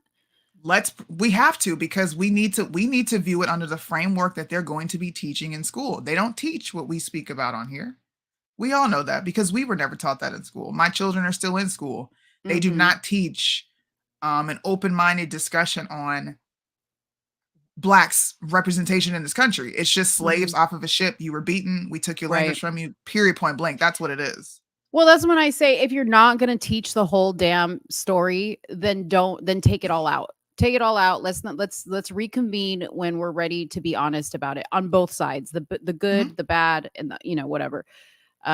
Because yeah, I mean, I think if we're looking at it from that perspective and I'm supposed to pretend like I don't know other things about Yeah. slavery, um then yeah, I can see how you feel that way for sure. Okay. Yeah. I'm willing to bet the slaves probably taught their slave owners more than the other way around, you know, and Probably.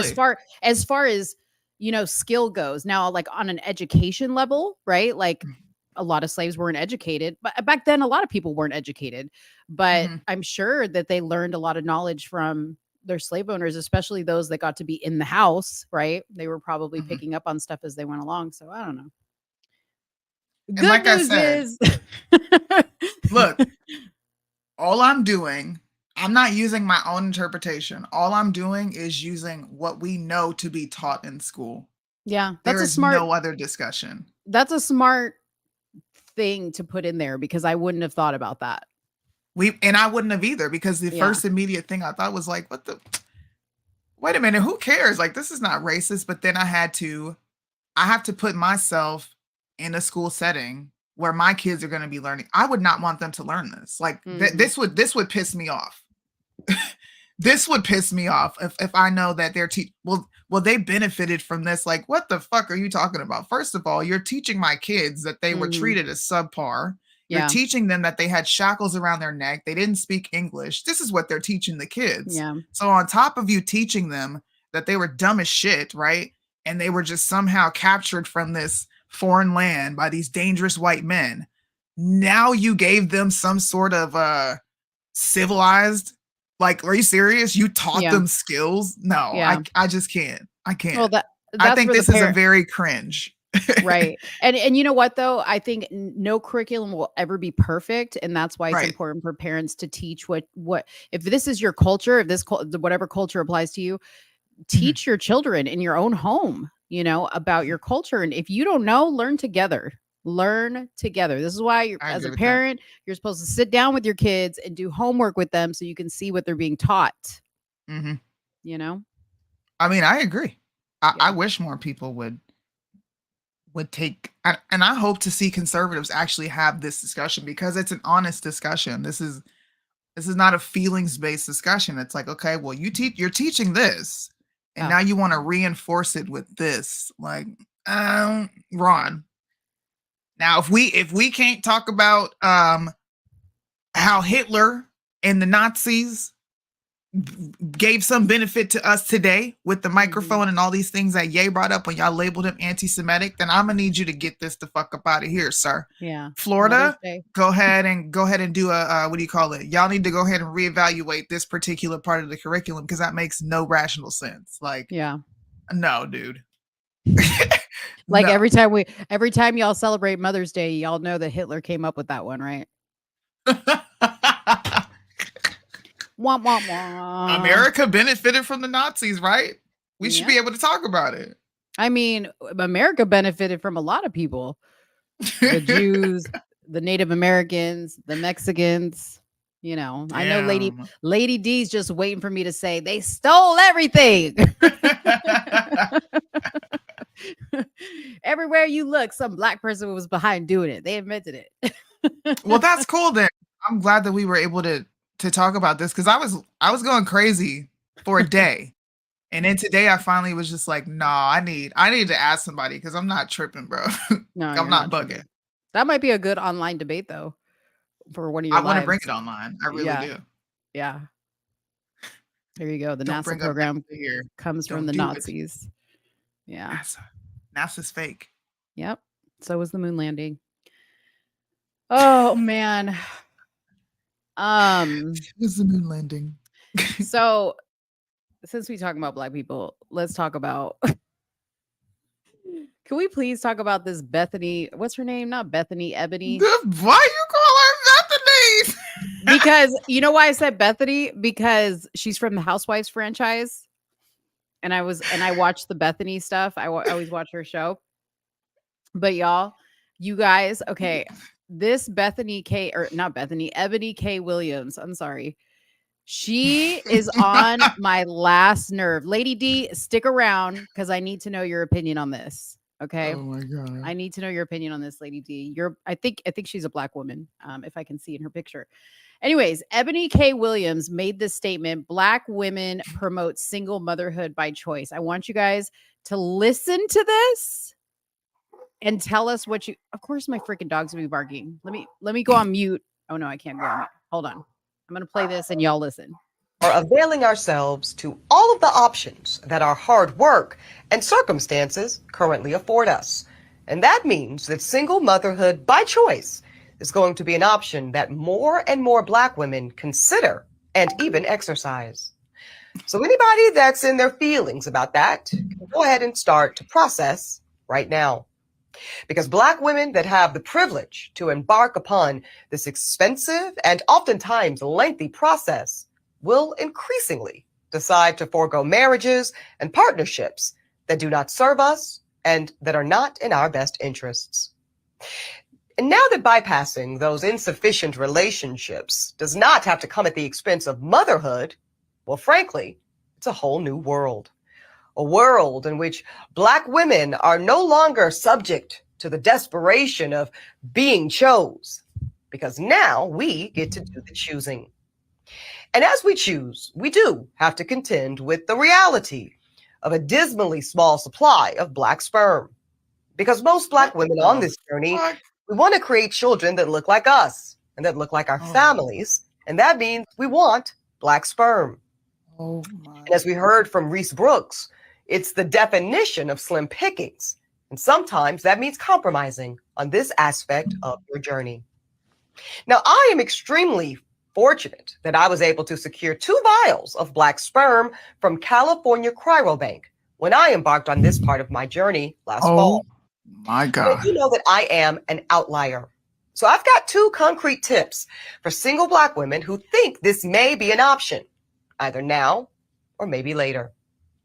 Number 1, please check out Reproductive Village. It's a new Black-owned cryobank, and it's designed to help with this shortage of Black sperm. It's set to open its doors in D.C. later this year, and it will also have drop-off locations in Atlanta and Houston, Texas. What? Drop-off Be location. proactive. I say go ahead and start looking right now for desirable Black sperm. You register with all 4 of the big cryobanks, and this includes California Cryobank, which I use, Seattle Sperm Bank, Fairfax Cryobank, and Zytex. Then you can scan the current options for Black sperm. And if you see some sperm that you like, I suggest go ahead and buying at least 2 vials right now. What? If you do not intend to use them anytime soon, trust me, it's better to have them than to be without them when the time comes. What? If you never need them for whatever reason, what a wonderful gift to give to a friend or a sorority sister in need. And also, most of those banks, they allow you to resell the sperm back to the bank itself. Listen, I know that many are going to question or even indict the decision that I and many other Black women are making to become single mothers by choice. But I, like the women you heard from today, go by the creed of no regrets.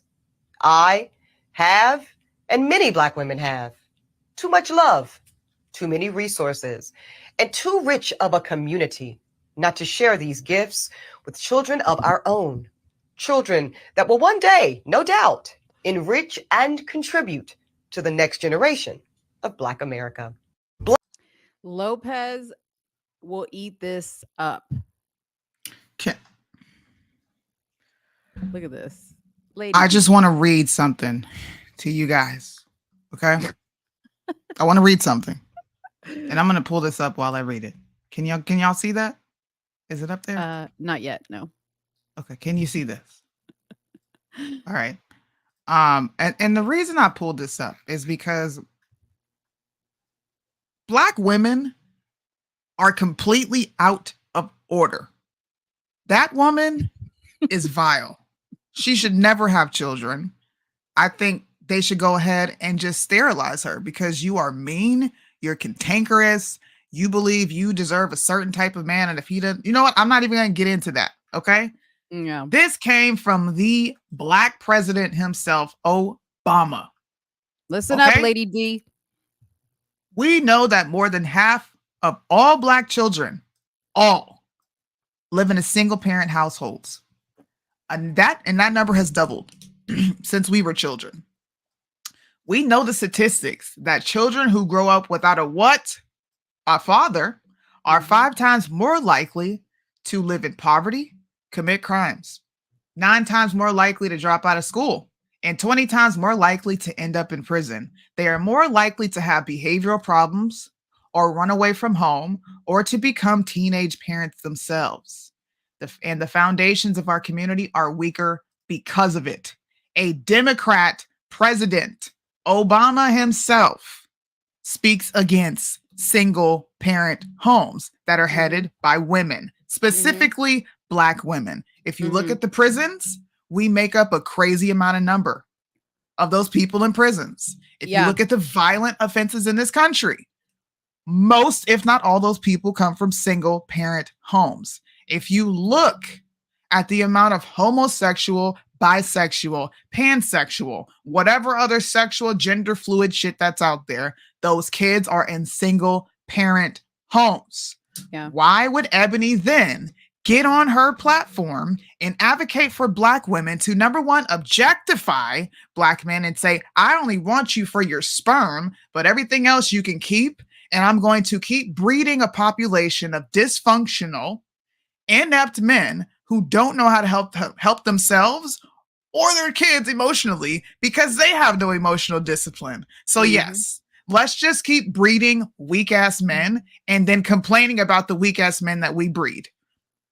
Stop me when I've made a mistake. I just want to know what the fuck. That was disgusting. I'm sorry. That really triggered me. I didn't watch that video. We need to clip the Ebony clip and the Soonie monologue that just happened right there and put those two things together. You know, you mentioned some stats and I was literally just reading them as you were going down. Now this is, I want to point this out, that these stats are just single mother homes. This is not Black. This is not white. This is not Hispanic. This is single mother homes, period. Okay. I know Ebony was talking about Black sperm specifically, but listen to this. Over 80% of men from single mother homes are in jail. Okay. Yes. 80% are homeless. They all have single mothers. Okay. From single mother households, around 90% of them end up committing some type of murder or serious crime. From single mother households, 90% are children. Okay. 63% end up as a statistic of youth suicide. 85% have behavioral disorders. 71% are high school dropouts. And that's the stats that I had. Those are some pretty overwhelming numbers to be pushing that type of advice on women. It's stupid. It's dumb. That is the dumbest thing ever. I mean, I say this all the time. Women advocate against their own best interests every single time because you keep choosing ain't shit men. Now all men aren't good. Right. Or maybe the good men just don't want you, because I'm sorry, but I'm married to a Black man who was raised by a Black man. His father has always been in his life. Okay. My husband has never abandoned his children. He's never abandoned me. My husband has never even disrespected me, dude. Like, I don't get cheated on. I don't have to worry about if he's going to go abuse funds and money and leave us assed out. That's the type of man that you're choosing. And it's probably the only type of man that you have access to, because I'm sorry, but there's levels to this. I don't think every woman will end up with a man like mine. Sorry, I'm a brag on it. And half of you don't deserve it. You don't deserve it. No. So go ahead and keep creating single parent homes and watch how far we get with that. Like, this is almost like an attempt to punish men. Well, since y'all don't want to do what we want, we're just going to have kids without you. Right. Why? So then you can complain how hard it is as a single mom. And you want, like, this just creates, not even creates, but this just reinforces the stereotype of the pedestal that we put Black mothers on.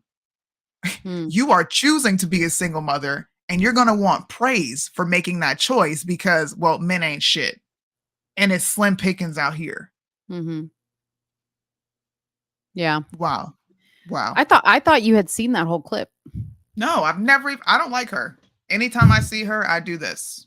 I'm gonna keep scrolling. Yeah. I was very much intrigued by the headline that because that post was from Right Wing Angel, and I thought, oh, maybe she didn't watch it because it was Angel. Danny, I apologize. I don't have the specific place. I screenshotted it from a website and I didn't capture the site that I got it from. But you can go look up statistics of all those things. Black women need to raise better sons. No, Black women need to work it out with dads. Black women need to understand that they cannot raise men. It's not the job. Yeah, it's not the job raise a man. Of any woman to raise a man. That's the job of the father, which is why they're oh so important. And you don't go pick it up from a place that has a drop-off box for sperm. How dumb is that? That's the dumbest thing ever. And completely whose sperm are you getting? Exactly. Like that doesn't matter either. Exactly. Nope. Golly. Just turkey base the sperm in there and let's have a baby out of it. This is why I say I don't want my DNA mixed up with anybody who would ever talk like that. I'm sorry, but I don't want you anywhere near my bloodline. And if that makes me a racist, then so be it. I'll be a goddamn racist because that's crazy. That is insane. Damn. Ew. I have a friend, 5 kids, 4 baby daddies. She's pregnant again and works at a trap house. I didn't know you could work at a trap house. I thought that was like volunteer work. And she's 6 months pregnant again. She's so proud. She makes bank, but like, really, who wants that life? Wow. See, that's sad. That's sad for the kids. Super sad. And here's Red Pill. How about stop raising thought box girls? I can agree with that too. Ma'am, a mother like you will raise a low self-esteem black man. My son is cocky as heck. All right. My daughters are cocky as heck, bro. They're well-adjusted children. They don't care about their skin color. They don't walk around, I'm black. I can't go outside and play, mama. Right. You know what they do? They travel to islands, okay? They travel to different countries. They eat different foods. They go on vacations to nice spots. There is no low self-esteem over here. If anything, boys who don't have a father develop low self-esteem, and 9 times out of 10 become homosexuals because they crave that testosterone. They want to be around it because boys like to be around boys when they're growing up. And even as men, they like to be around other men because they need fucking sanity from dealing with us all day. Just like we like talking to our girls sometimes when you can't always go to your husband. Sometimes you just need to talk to your girl, get your feelings out, and be done with it. Like, come on. I wanted to address this other comment that she made earlier. She said, we know black men don't marry and we deserve kids. So where exactly do you get that stat? Okay. Because I know a lot of black men who get married and want to be married.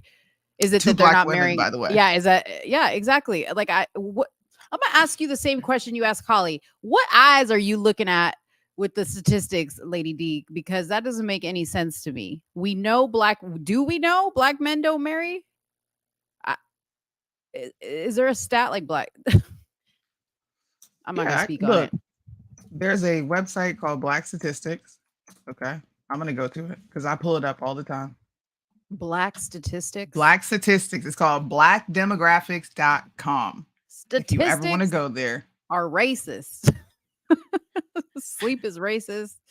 Breathing blackdemographics.com. It's a myth that black men don't marry black women. Black men don't want a certain type of black woman, and they're entitled to tell your ass no.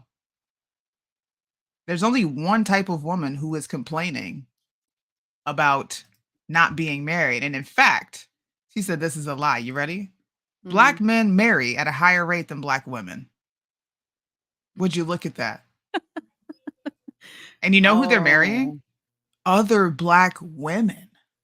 Oh, can you make that bigger so I can see that chart? Oh my God. Okay, so 30% of black men are married, 12% are divorced, 50% have never been married. Black men, black. Okay, so the first one was black in general, and then the second one is black men and black women. Okay. All of USA, 48%. Wow. Okay, Lady D. Well, you may need to check your sources there. They're just not marrying your type of woman. Period. Oh, here we go. Ma'am, there are 30 women to every one black man. Everyone ain't getting. Here we go. Okay, let's. Okay, here we go. Back to the blackstatistic.com. See, this is interesting. I didn't even know that this site existed. So now she can't even contest this because these are specific black statistics.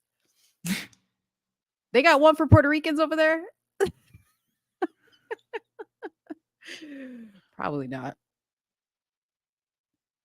Okay. I wonder if they have white statistics. Wait, you ready? Okay, here we go. He said, what if they got white statistics? All statistics are white. My bad.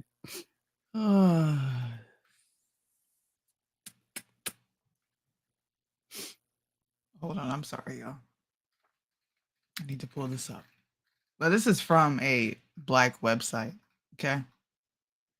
There are several people who have been debunking this myth that there are, I think it's like, what is the number? Hold on, here it is. 20 to every one man, like she just said. Well, she upped the number and said 30 to every one man, 20 to every one man. Statistically speaking, right? It says that there is 87 Black men to every 100 women. But even still, these numbers are flawed because are we polling everyone? You know why they're flawed? How are we because getting these numbers? They're specifically targeting Black boys to become Black girls. Okay, like hello, Dwayne Wade. See, he done messed up the statistic right there. One less Black man for the Black women, right there. You should be mad at Gabrielle Union. But there's not. Listen, I know so many Black men. Justin is one of them. Justin, Bryson, Angel, married to a Black Angel, woman. Who else? There's a lot of people that we know that are married to Black women, and they don't have the complaints that other Black men are putting out there. Magic because Johnson. we carry ourselves a certain way. Do you know what women say to me? Oh, you're stuck up. Oh, you're sedity. I got called sedity today. I'm like, to respect your man is sedity. To not want to sit and bash your husband to all your friends because you might be mad in that moment is sedity. Make some sense. Yeah. Liddell's married to a Mexican woman. I think she's Mexican. She's not Black. Yeah, Liddell. David Winkler's wife ain't Black either. She African. Y'all better quit tying these Africans to Black women. Listen, don't get Lady D on that one now. She gonna throw it out the statistic. Good Lord. Oh man. You want to know what else is bothering me? Since we're on a topic of Black, why are now, because you brought this up, this is actually your topic. How come there's so many Black women and Black men coming out saying that Carly Russell has now ruined it for the rest of the population of Black women going missing? You don't even know. Like that whole thing is so annoying. Like, do you realize that the only people saying that are Black people? Yes. Nobody else is saying we're gonna stop believing Black women, or oh my God, Carly Russell made all Black women look bad. Nobody else is saying that but Black people. All over TikTok. Every TikTok I see is a Black person making fun of her, a Black person saying she ruined it for everybody. You know, I even saw I can't remember, I think it was Claudia Jordan. She posted today another Black girl that's been missing. And she's like, let's not all get on our Carly Russell and dismiss this. You know, it's like nobody was dismissing it. You should be mad at the media because I don't even know who this girl is. This is the first thing I heard about her missing. The media should be the one that you blame. Okay. For them not bringing up. I mean, but they can't possibly talk about everybody missing. Now we got to be like, oh, well, we got to make sure we got 30 Black people missing on the list. Bruh. You know, yeah. Who cares? Winkler's wife is Black. Her parents are African. That would make her African. Yeah, exactly, Jacqueline. El Chapo didn't ruin it for me either, right? Richard Ramirez didn't ruin it for me. I don't attach myself to every Hispanic person and all the bullshit they do, because Lord knows our people be doing stupid shit too. But for some reason, I don't know what it is because I'm not Black, so I can't speak to it. But Black people, it's like they like to say, oh, we're not a monolith. And I'm not saying this across the board that everybody's like this, but there's these people that the ones that are complaining, we're not all Black people look the same. But then you're the same ones going, if one Black person cuts up, they affect all y'all. That's what I'm saying. It becomes a collective when something goes wrong, and then it becomes a victimized situation when people group us all together and say, okay, you're all like this. Well, if we all mourn when someone dies, even though they may have done something to get themselves unalived, then what the fuck? This make some sense. Well, why y'all targeting him? He wasn't doing nothing. He didn't do nothing. What you mean he didn't do nothing? According to your logic, we're all the same. We all think the same. We all move the same. So go ahead and eat that stereotype. I just don't get it. I stopped paying attention to this story. Once I realized She that was I fooling. literally had, I didn't feel like I was using my feelings. I thought that this was crazy. Yeah. Because I still cannot rationalize why somebody in their right state of mind would set all this emotion. I really can't. Yeah. You're I mean, crazy. I was up last. I was like, Monique, don't go to TikTok. Whatever you do, don't go to TikTok, because I was going to spend at least 30 minutes like scrolling on TikTok and laughing my ass off because it's one funny, reenactment of the kidnapping after another. And I'm not laughing because she was black. Like, I did not believe this story in the beginning because she was black. I didn't believe it because the story didn't make sense. Like, it wasn't adding up. Okay. It had nothing to do with her color. In fact, the very first moment I heard of this, I was like, oh my God, this is terrible. It didn't once enter my mind that this was fake. Mo. Sure. It was when I saw the video of the car pulling over on the side of the road that I was just like, okay, something doesn't add up here. And that's the moment when I was just like doubting her story from the beginning. Okay. So don't come and tell me or anybody else that we're focused on the fact that she's a black woman. Okay. That's not being honest at all. Okay, let's see. Black women, sons have zero self-esteem. Because if you're saying that it's fine that they don't have a father in their life, that's why they don't have self-esteem. A young man's self-esteem comes from his father. That comes from his father, not his mother. It comes from his father. His father teaches him how to be a man. I don't care how good of a mother you are. There are certain things you cannot teach a boy. Just like it doesn't matter how good of a father you are. There's certain things that only a mother can teach her daughters. That's just ludicrous. Ludicrous. My favorite meme, my boss denies my PTO equals Carly Russell. Yeah, I saw that too. She's innocent until proven innocent.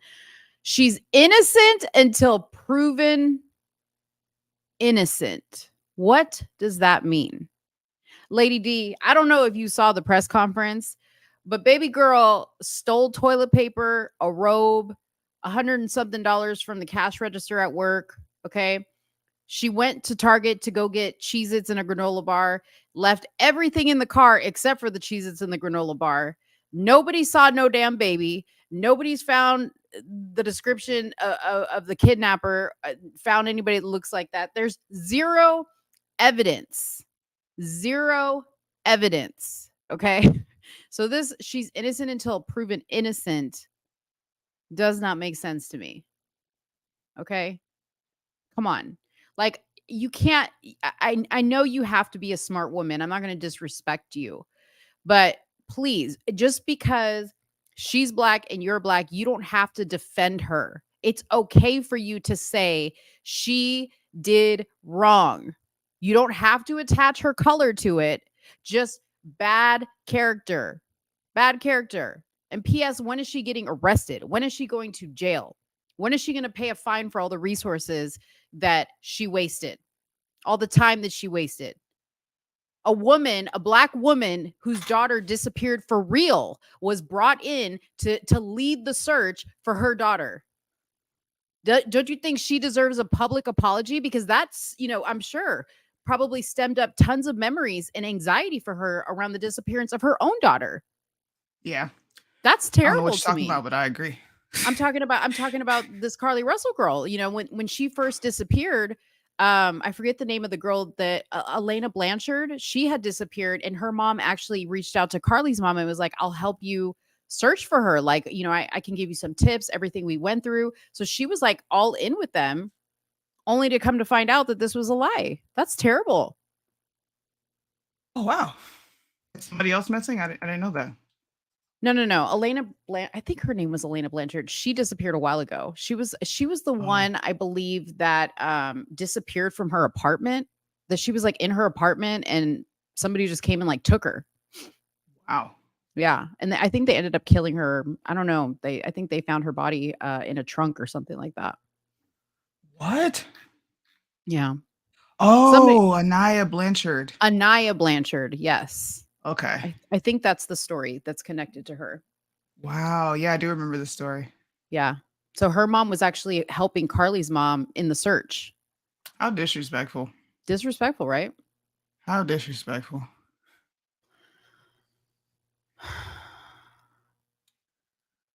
Lady D, man. Black I don't- women can listen. do. Lady D is bitter. She bitter. All right.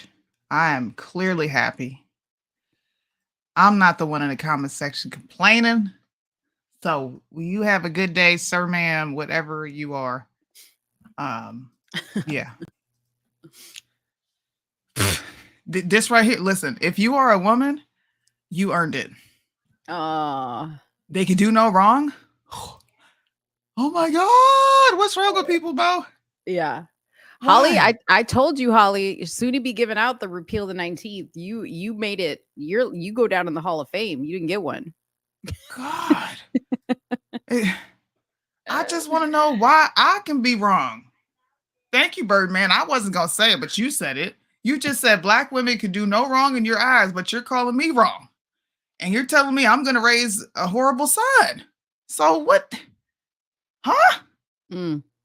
This is why women don't need to vote. Y'all can't even put a rational thought together. You are clearly emotionally triggered by what I'm saying today, that you don't even realize that you're canceling out what you just said 2 seconds ago. Like, these comments are literally 2 seconds apart. Black women can do no wrong in my eyes. But black men are raised by black bitter women like your co-host. I mean, you're kind of making the case for Soonie's comment that maybe black men don't want you. I don't know any black man that wants to hear all that. The mall is open, but ain't nobody shopping. That's what's going on over there. You over there eating Crayola crayons. You all messed up. You think Lady D sounds like Ruby Freeman? Listen, don't tell nobody. This bitch is stupid. Oh man. Don't tell nobody. Don't tell nobody, y'all. Now she's gonna go in on the comments. She was being nice. She's really about to go in because I have a fun topic for us to discuss. Yay. Okay. She's really about to go in. So you know how we say when we get a cringy white person that's like, I'm gonna say nigger and I'm gonna say it to you guys and we be like, bro, go to the hood and say that. Right? And everyone's like, yeah, I bet you won't say that in the hood. I bet you won't. Do it. And then Jason Holden came out with a song that says, try that in a small town. I'm like, this just sounds like fuck around and find out. Right. But apparently it's now racist and now all of the internet is on fire complaining about what he said. And I want to play this video because I saw it. I saw and I was it. absolutely flawed. Mm-hmm. It was actually pretty funny. We're going to be handing out Repeal the 19th all day today. All day. Talk about the racist dog whistles in Jason Aldean's new song, or no? No, but I want to talk about how you just exposed yourself. See, Jason Aldean never spoke about an actual black person in any of his lyrics. What he talked about was people who steal, people who carjack, people who burn flags. Gross, And you by the way. interpret that as he must be speaking about black people. You just exposed how you see black people in this country, madam, not him. Don't you just love when liberals expose themselves? And I don't even listen to country music. So no, I'm not speaking as a super fan. I'm speaking as a logical person. Keep it up, wokies. I'm just getting started. What did you say? Keep it up. What? Opies? Wokey. Oh, wokies. Just getting started. Now, I had to use that one because it had that woman's video attached to it. I don't support the flamethrowers. All right. So this guy's getting crap for a song that came out in May because it says tried in a small town. We all just agreed that if white people want to say the N-word, the first place we tell them to go try it is in the hood. Because you know what? They're probably going to fuck around and find out. So what is the big deal? What is the big deal? I don't know. I actually listened to the song for the first time today because, you know, country's not my thing in general. So, you know, while I love the message of the song, I actually think it's a great song. You know, I said today on my show earlier that I was doing on my channel that I think it's like the visual imagery of the music video that's really bugging people, because if he would have just come out with a song with lyrics, I don't think it would have been that big of a deal. But those images of like BLM rioting in the streets and Antifa rioting in the streets, I think probably triggered people, because you have the witches on the Brew or the View talking about, well, those people that were rioting in the streets, that's how they feel. Come to my town and find out what's going to happen. And on my show today, I said, nice try, Sonny, but those people were bussed into those towns. Those people don't live there. Okay, that all he was saying is, in small towns, people are tight. Look at Temecula. Okay, that's a small town. People are tight and they will come together. And the message was to say, not that we're going to be violent against the world for no reason, but if you're going to come into our town, you're going to get it. Just like Soonie said, you go into the hood, you're going to get it. That's simple. Whether you deserve it or not. Okay, ain't nothing got to happen. Ain't nothing got to happen in the hood for you to get it. Bro, fuck around and find out. Just all he's saying is like, hey, look, you can try it if you want to. Go for it. Yep. Ain't nothing wrong with that. Nothing wrong with that. I thought this was an amazing meme that I had came across. I posted it and I put what's his name? Loza's song on the back of it. F around and find out. Oh yeah, no. I shared this that you put this up. This is I'm awesome. old enough to remember when they did try that in a small town. And guess who the first person was in my comment section? Can you guess? I want you to guess. Jin. And you know what he said? What? He wasn't in his town.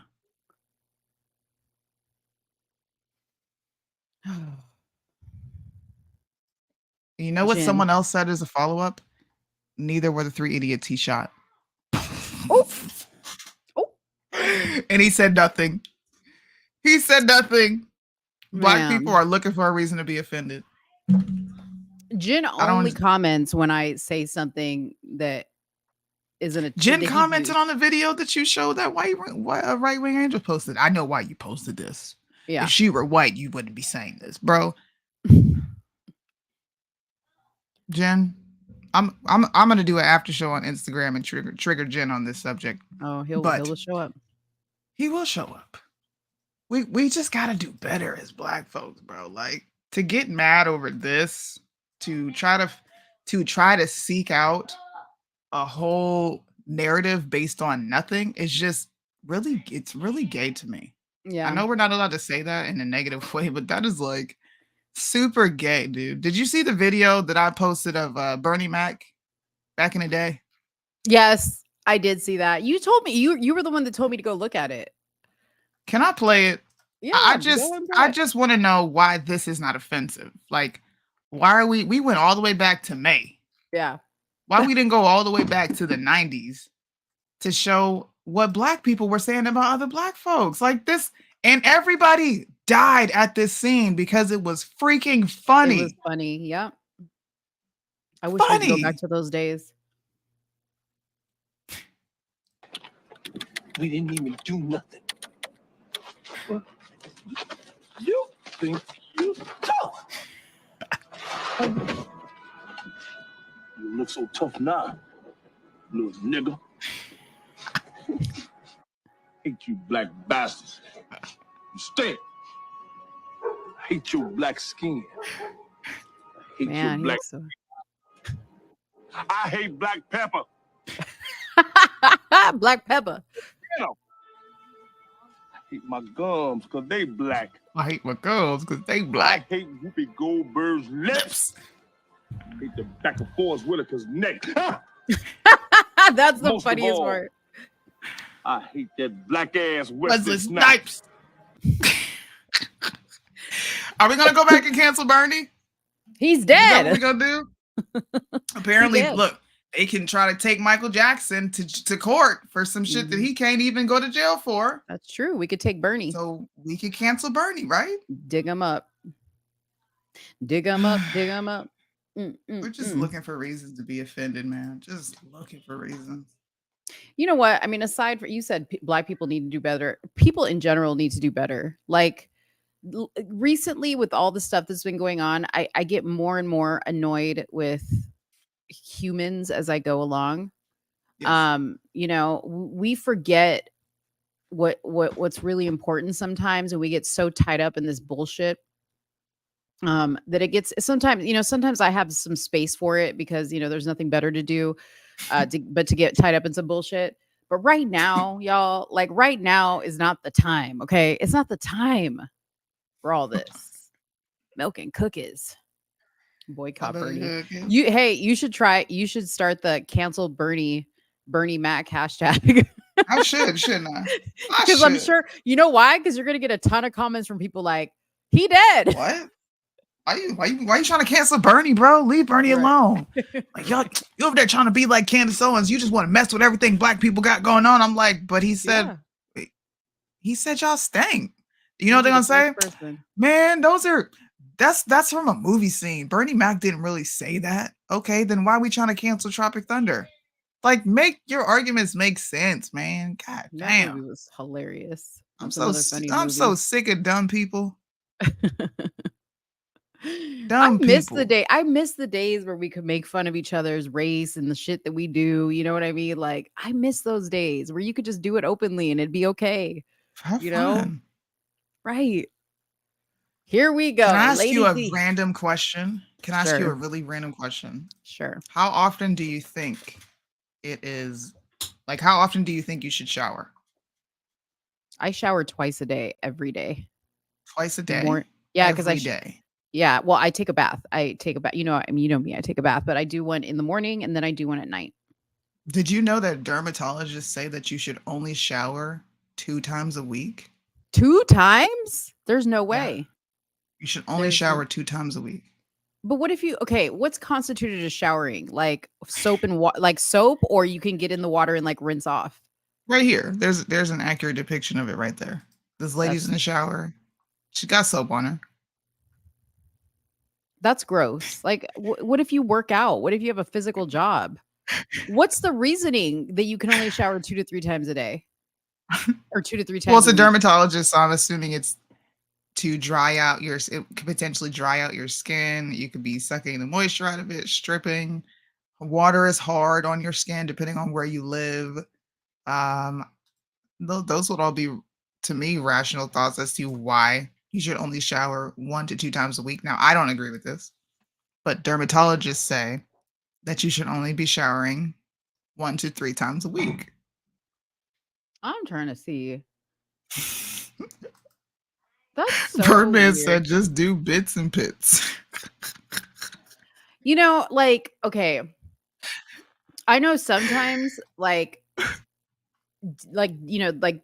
Dave will be home, all day during the weekend doing nothing, right? And he'll just be like, oh, I'm going to go rinse off in the shower really quick. Like, he's not doing like a full, like lathering up his hair and lathering up his body. He's just like quickly just like rinsing off. Mm-hmm. Like, he's done that before, but like Dave's also not a stinky person. Like, he's not somebody that smell like he does. Some people just have body odor and some people don't. He's not a stinky person. So I don't know. Maybe you're just used to it. No. I would say when we work out, I stink when I work out. Like, I can smell, like I don't smell good. Like, it's not appealing to me. But then again, I'm a clean freak when it comes to my body.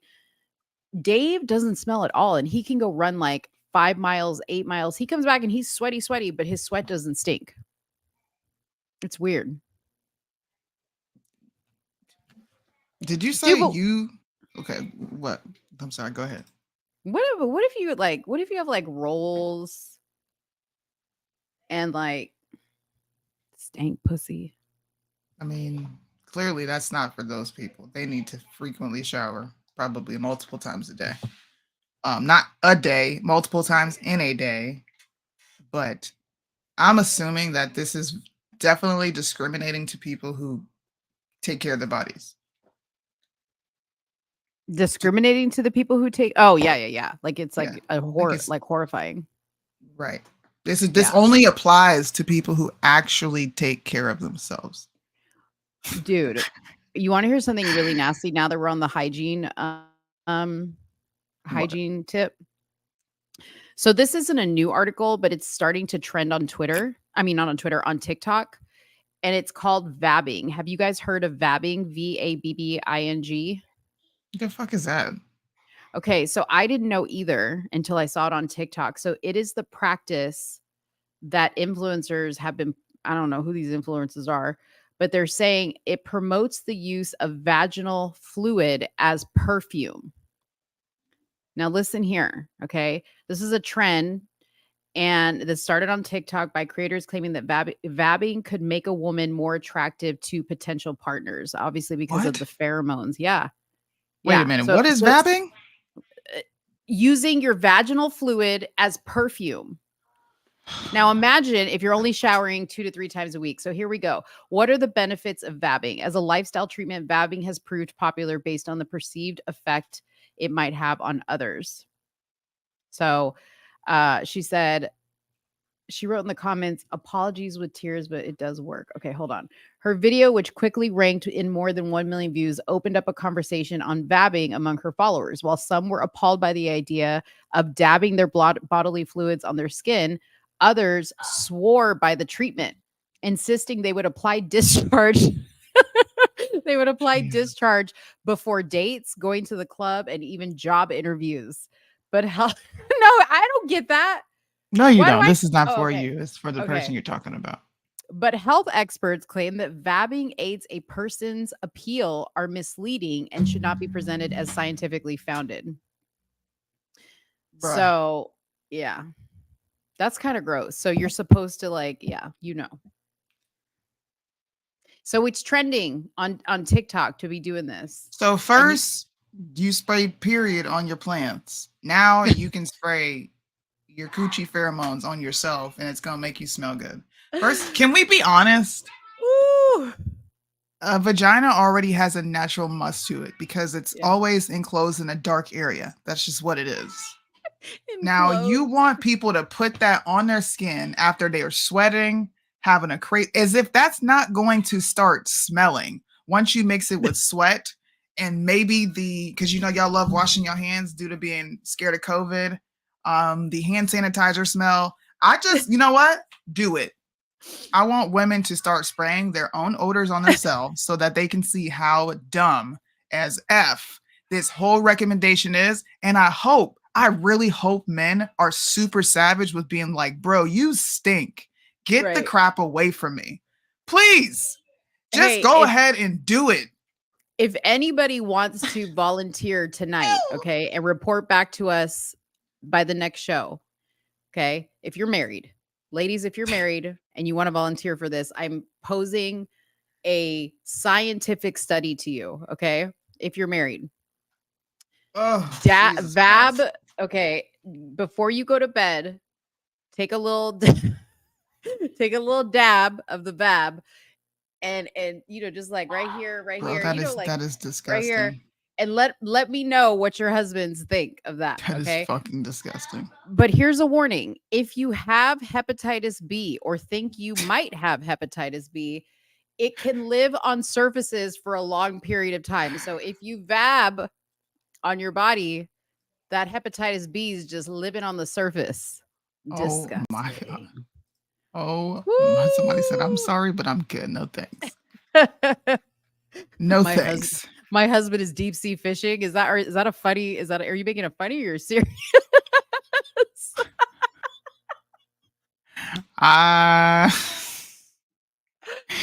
Oh, Lady D, since you're new to the show, why don't you take? Oh, never mind. I forgot you ain't got a man. My bad.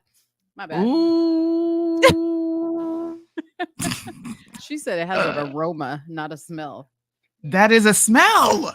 An aroma is a smell. Where's TikTok at? Is an aroma not a smell? Am I tripping? Yeah. So then what the fuck? I don't like dumbass people, bro. I really don't. I really don't like stupid people. It's not. A vagina has an aroma, not smell. What do you do to aromas?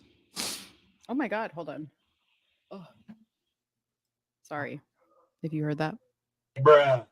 You're killing me. I was trying to search up vabbing on TikTok so I could show you guys. That's what I'm saying. Can you smell an aroma? Duh. Oh, here's a video. Let's see. Hold on. Let's go to a video. Scared.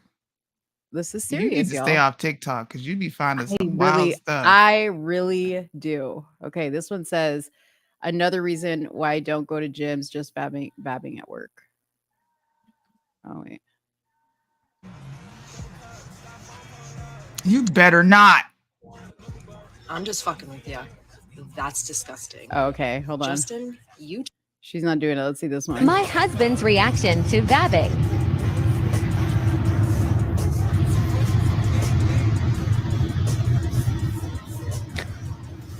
He has no clue.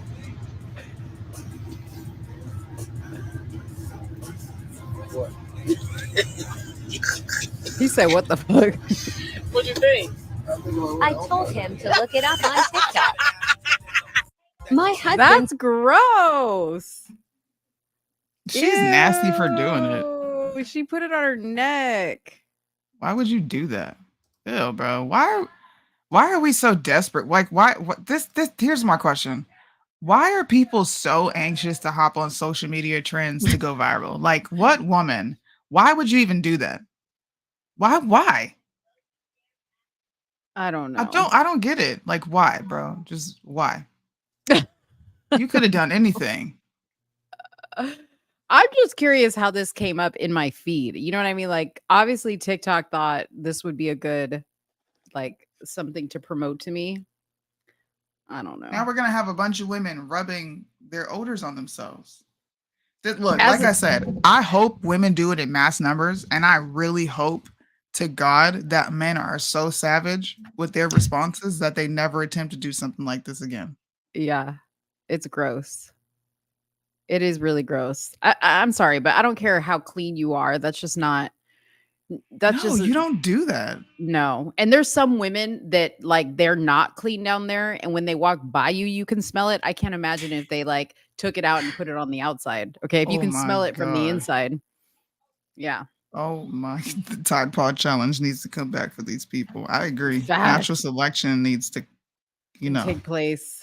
for real. Because y'all out here, y'all bad out here. Yeah, Bad. desperate for attention, man. Damn. Like, Woo! y'all resorting to rubbing vagina odors on yourself. That's You should just bring- crazy. You should bring that up on the after party with the guys on there. I can't wait to watch. I'm gonna watch your after party tonight. Oh man. I'm sorry. I just What? Period blood is lipstick. Bruh. ew. So you can walk around smelling like pennies and nickels. Nasty. Y'all nasty. I'm done. I'm done. I got one more funny. While Sooney's pulling that up, just a reminder, you guys, next Tuesday, we're going to move that show to Wednesday. Same Yes. time, same place, but it's going to be on Wednesday instead of Tuesday because Sooney has a commitment with the kids. So I'm We're gonna move it. I'm like officially that sports mom. yes. My kids are in all types of sports. Yeah. So I don't have a life now. That's why I don't go live anymore. And plus going live is just boring now because there's not any smart people up there. It's the same conversation. Yeah. Yeah. And by the way, subscribe to my YouTube channel, Let's Talk Darling, because I do a daytime show on the same days that we do this show. So Tuesdays and Fridays, I do a daytime show around noon. So if you guys want to catch that, I'll be talking about vabbing. Vabbing. I'm going to try. I'm going to try it. Do you guys know who Carisha is? Oh, Lord. Anytime Soonie says, do you know who this person is? You know who Carisha is? Look at her face. Do you know who That's- Young Miami is? Oh, that person. Period. Period. So Go ahead. Young Miami made some pretty interesting comments about how she's going to raise her daughter. And I thought that it was wow, even this woman who puts out the city girl bullshit doesn't want her own daughter learning the city girl bullshit. And she got a lot of backlash. And I believe that she rightfully got a lot of backlash because we willingly promote these things until we get called out for them. And then it's like, well, why can't she have this opinion? Like, why can't she not want to raise her daughter this way? Because you don't mind promoting this to other people's children. you don't even want your own kid learning this. Why even participate in the degeneracy? Exactly. This is what it is. Exactly. I'm not saying that they have to put out content that's kid friendly, because you're not responsible for someone else's kid. But Mhm. I'm not gonna put content out that I wouldn't even want my own children taken in. But let's roll the clip. She is and says, "Mom, I want to be a city girl." She ain't gonna be no city girl. So Summer ain't allowed to be no city girl? No.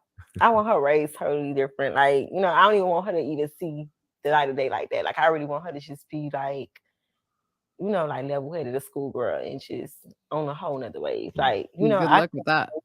So I don't want to raise her up how I was raised. So, you know, I'm a city girl. Ain't nothing wrong with it, but I don't want that for my daughter. Hold on. You better live a If ain't sheltered nothing life. wrong with it, then why don't you want your daughter participating? Right. If there's nothing wrong with it, why don't you want your daughter participating? Why are you going to raise your daughter completely different? I don't know how she would even do that. Okay. She would have to shelter that child. Like, I don't know what. It's impossible. I can understand why I can understand why she got pushed back. That doesn't make any sense. No sense. No sense. Ain't nothing wrong with it, but I don't want her raised that way. She can't be a city girl. Why? Right. Why? Why doesn't she set a better example then? Oh, because her she's gotta daughter make is money going to take after her. Like her, you know, Carisha, you don't think your baby's going to be able to pull up Young Miami and see all the pictures of you busting it wide open? And then she's going to emulate that because you did it. Mm-hmm. How are you going to explain? Like, I just did it for some money. So then you're going to tell her that it's okay to objectify herself in ways that she doesn't necessarily agree with, all for some money. That's right. God. Repeal the 19th. Repeal it. Because women are out of pocket. They're out of control. They're out of order. Y'all need a man. Okay. Ike Turner, where you at, bro? Shit. He did. Where you at? He did. You need to come back and set these women straight, because they out of line. They don't understand. Oh Lord. She can't help the way her mammy raised her. Did she say mammy? She said mammy. She did say mammy. Oh Lord. She said she didn't want her daughter to be raised like she was. She can't help the way her mammy raised her, but she can change the way she raises her child. And part of raising your child is setting an example. That's the whole thing. Yeah. Well, setting an example and putting actual, you know, real life practice into that example. Mm-hmm. See, these women will uplift Carisha, but they will put me down. That's crazy, ain't it? Mm-hmm. Crazy how that works. You ain't never gonna find no pictures of me busting it open on the net. Dude, if I did, y'all would see it, because I would. I'd be like, look at Soonie. I ain't got none, because I don't do that. Yeah. You want to hear a base take? You know what? Wait, you want to hear something real quick? You wouldn't even find one of me busting it wide open on the net. And that, okay, not in any time. Oh my gosh! No, you won't, because in that because when I was doing that type of stuff, there were no cameras for or internet, so she got away with it. She was a city girl undercover. Good luck. Once upon a time, I mean, I was no angel. Once upon a time, not long ago, I was a hoe. I'm admitting it. You ever heard that song? Yeah, but when I became a mother, I changed, cleaned up my act. Can't do that no more. And now I'm an angel. Insert little angel. What?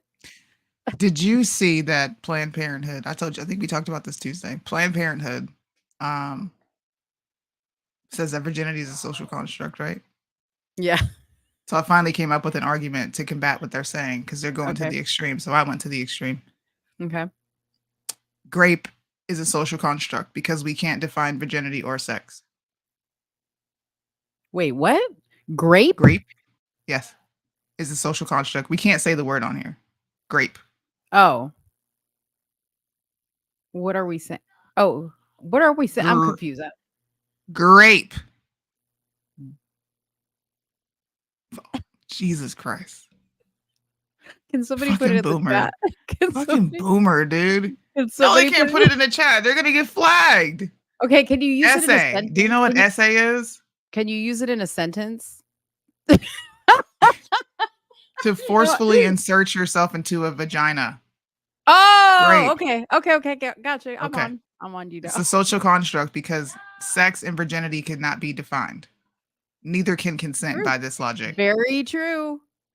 Very true. I've been triggering people.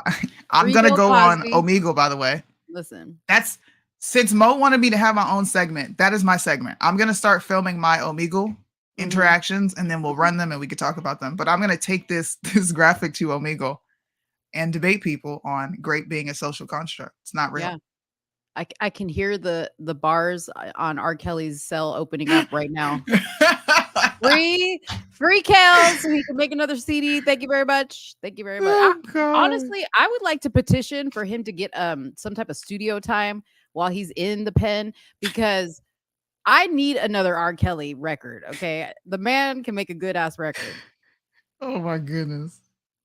Oh my gosh. We can talk. This was a fun show today. Totally. This was probably one of my favorite shows. It Not was, just because of the amazing guests we had, but the chat was booming. People were interacting with us. Like, that's what I like to see. Yeah, that's what I like to see. We did good journalism, actually. Really good. And I hope that a conversation is started because of this. I really do. I know it'll suck for them, but I'm praying Pastor Brian or Mitch and one of them go live, because there were a bunch of people who watched the live here that will be able to go combat what they're saying over there. So please tell Mitch to watch this show so he can get triggered by the white woman up here. What do you call it? Exuding her clan spirit. Please tell him she had the clan spirit all over her, and he needs to come and assess the situation. And if they do go live, I'm blocked on all their platforms. So tag somewhere in the middle on Instagram. So they blocked you? Yeah, all of them. Well, I mean, I have all of Mitch's 19 accounts blocked, and then Pastor Brian has me blocked. Can you guys hear my background? I can't. I can hear faintly kids in the background. Don't you just love this? Huh? Check this out. What are they doing? Are they playing their instruments? Ma! Oh. What? What is that?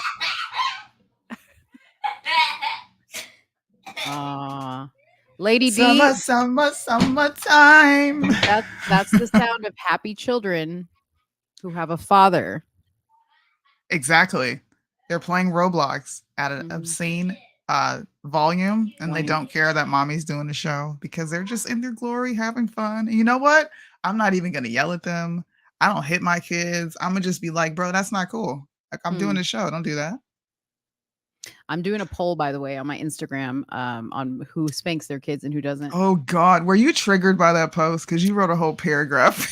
No, well, on your post, yeah, I wasn't triggered by it, but I thought it was an interesting topic for sure.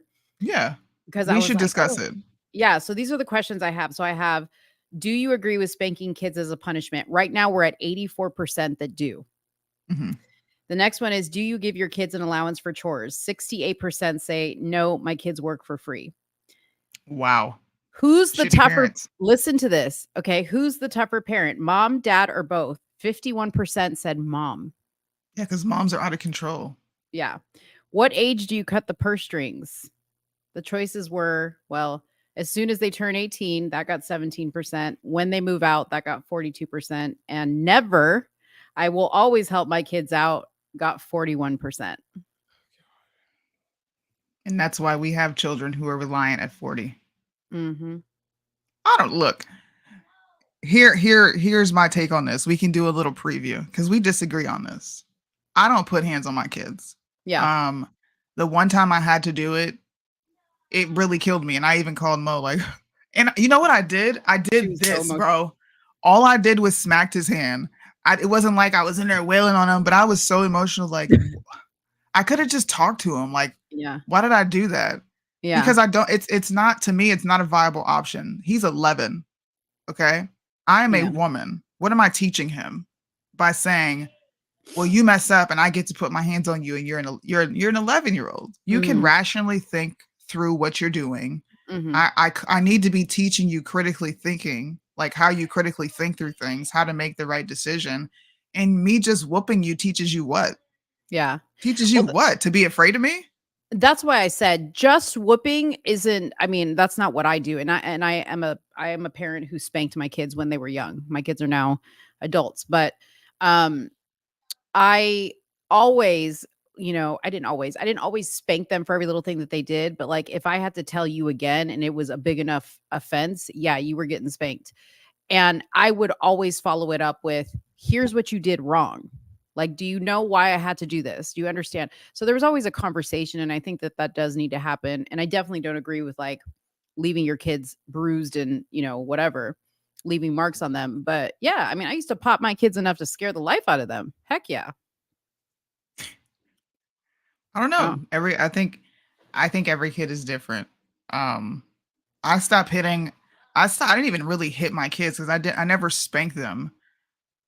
But I stopped tapping them when they were like 7, dude, 6, 7. And even before then, it was super rare if I were to ever do anything because they respond to conversation. They don't respond to me getting upset and having to spank them and then, going through that whole traumatic situation because it's traumatic for children. Yeah. To then having me sit down and flip into a whole bipolar situation and be like, well, I hit you and I made it hurt because you did this. Nah, I just don't believe that that's effective parenting. I disciplined my son one time this week and I have not had to say anything else to him. He did PT. You're going to do PT until it hurts. Well, is that not the same though? Like as a spanking, you're inflicting pain one way or another. No, because he's working out. You're working out because number one, you're not listening to me. I don't have to put my hands on you. Let's work out. It's not like he's doing it by himself. I'm doing push-ups. Fine, I'll work with you. You're gonna knock out the rest. You're gonna run until I say stop because you're not listening to the rules here. And there's rules out there. Now, like I said, everyone has a different technique to parenting. I'm not doing it to inflict pain. I'm doing it to cause you to think, okay, why am I having to run? Like, what did I do? Well, because you broke a rule 5 times. I told you 6 times not to do something. And I finally get to the point where like, fine, I want push-ups. Ooh, that scared the shit out of me. The cat just like jumped out of nowhere. Oh God. Dude. A heart attack. Well, no, listen. We're doing what we do for the same reason. We're just going about it differently. You know what I mean? Like you just have a different technique. Again, I wasn't constantly beating my child, like, but yeah, they got some stuff. Now, when I was growing up, I got beatings on the regular. And I know Soonie will tell you I deserve them, and I probably did. But my mom used to be like, you know what? Today you're going to get a spanking just in case you're thinking about stepping out of line. She would spank me for nothing and tell me that she was doing it just to make sure I think twice, because if she has to spank me for messing up, it's going to be 10 times worse. Spare the rod, spoil the child. Listen, dude, I know parents brag on their kids. I know they do. But I don't lay a hand on my children and they're not spoiled.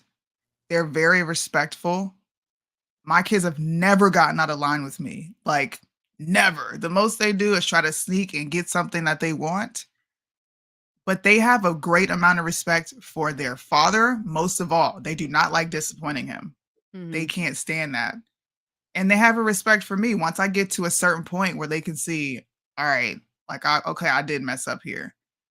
But I don't have to put my hands on them. It's just the disappointment or me being like, why would you do that, bro?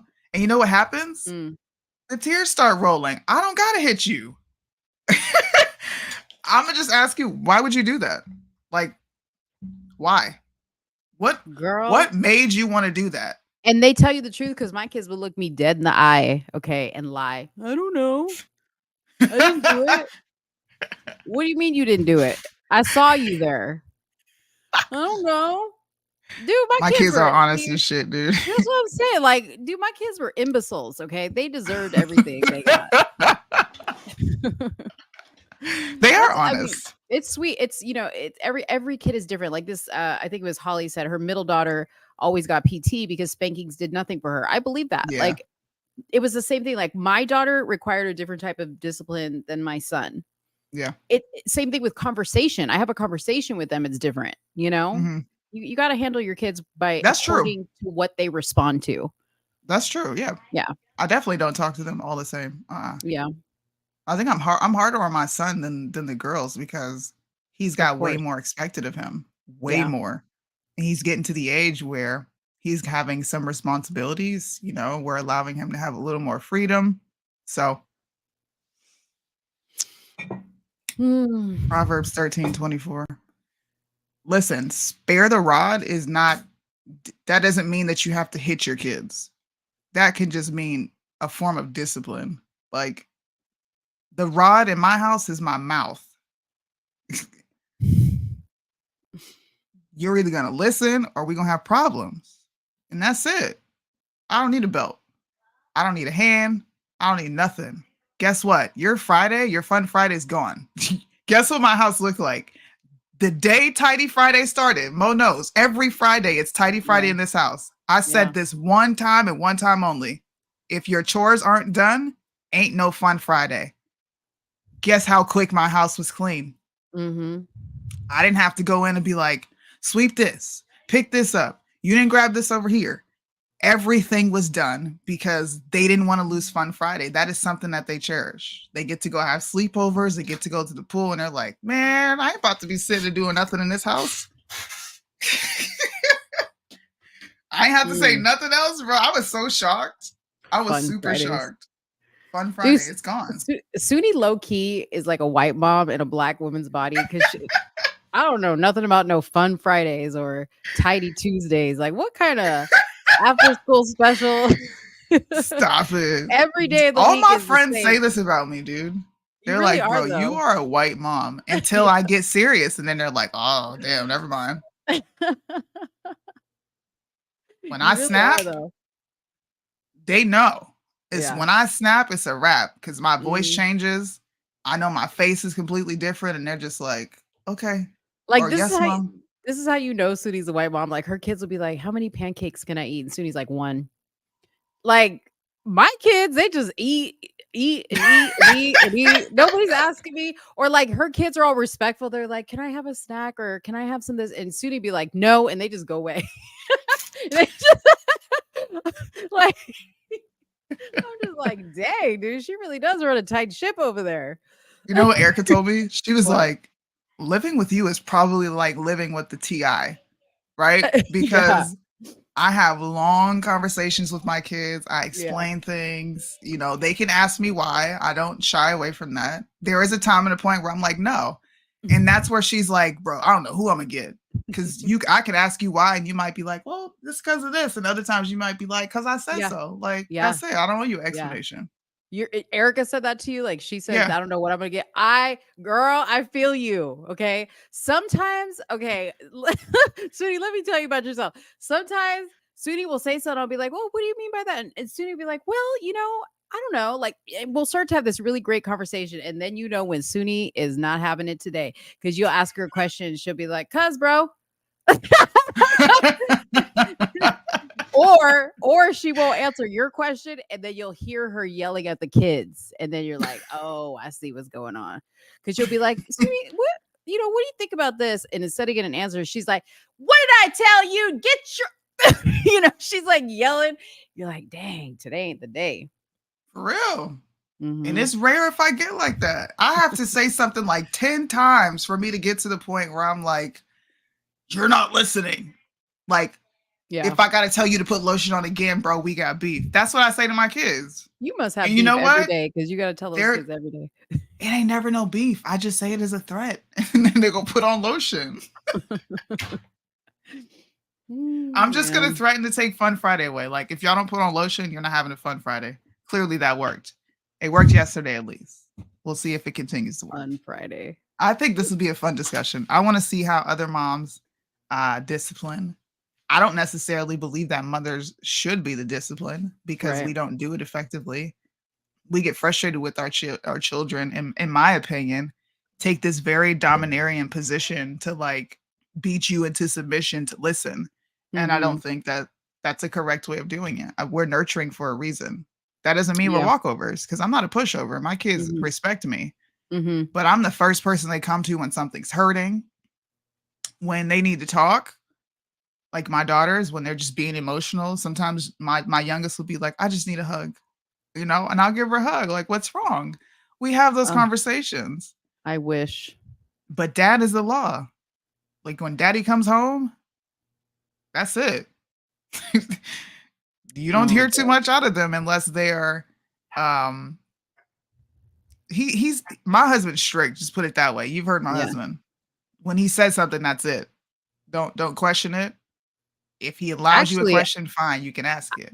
I don't ever hear Kyle, which tells me he's dangerous because and I don't mean dangerous like abusive or anything, but I'm saying like when somebody's quiet, like your husband, you know that when they do speak, it's about to be something that they're going to have to say and it's going to be big and you don't want to hear them speak, you know, like, so that, you know, and I feel that because I grew up with my dad kind of being like that. Like he was quiet until he wasn't quiet. And when my dad wasn't quiet, it was like, oh shit, he was about to get up in that ass. Okay. For real.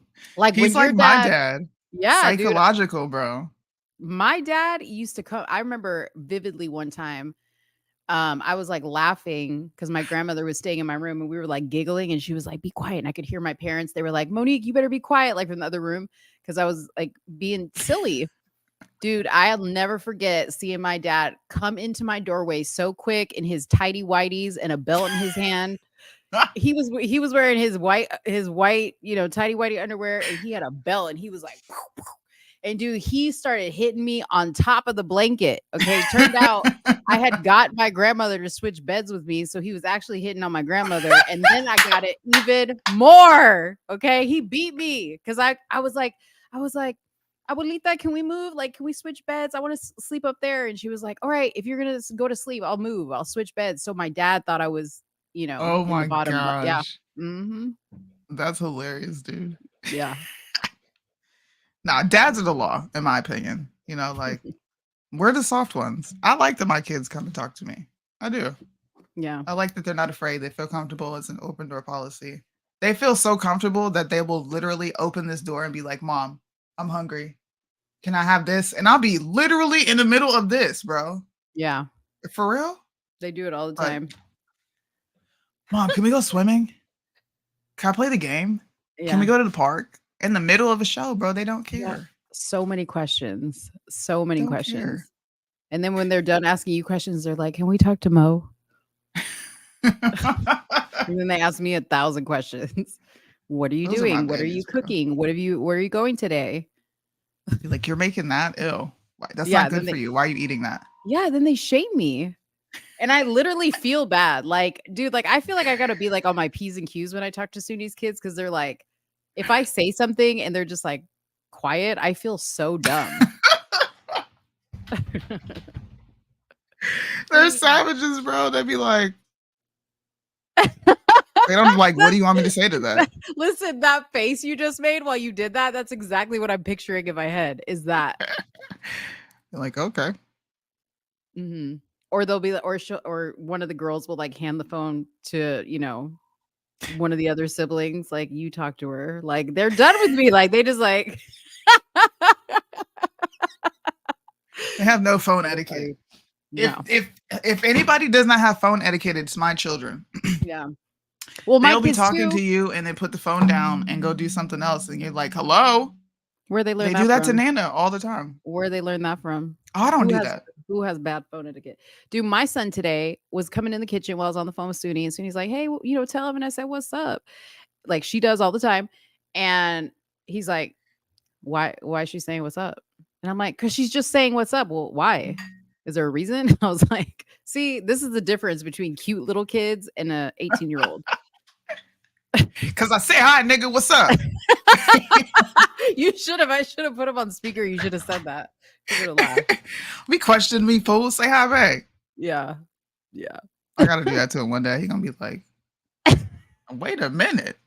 I'm just asking now. Girl, we've So almost two- been on the show for 3 hours. We did that last week, and we just had a good show. We just had a good show. Guys, be prepared for Wednesday. We're going to talk more about corporal punishment since that seems to be a topic in this circle due to recent charges that we've seen lowered. People need to pay attention to the fact that just because the charges were downgraded does not mean anything. He still has to go to court to, is it a trial that he's really going through, or is it just hearings? Who? PB. Pastor Brian? Yeah. I think right now it's just hearings. Okay.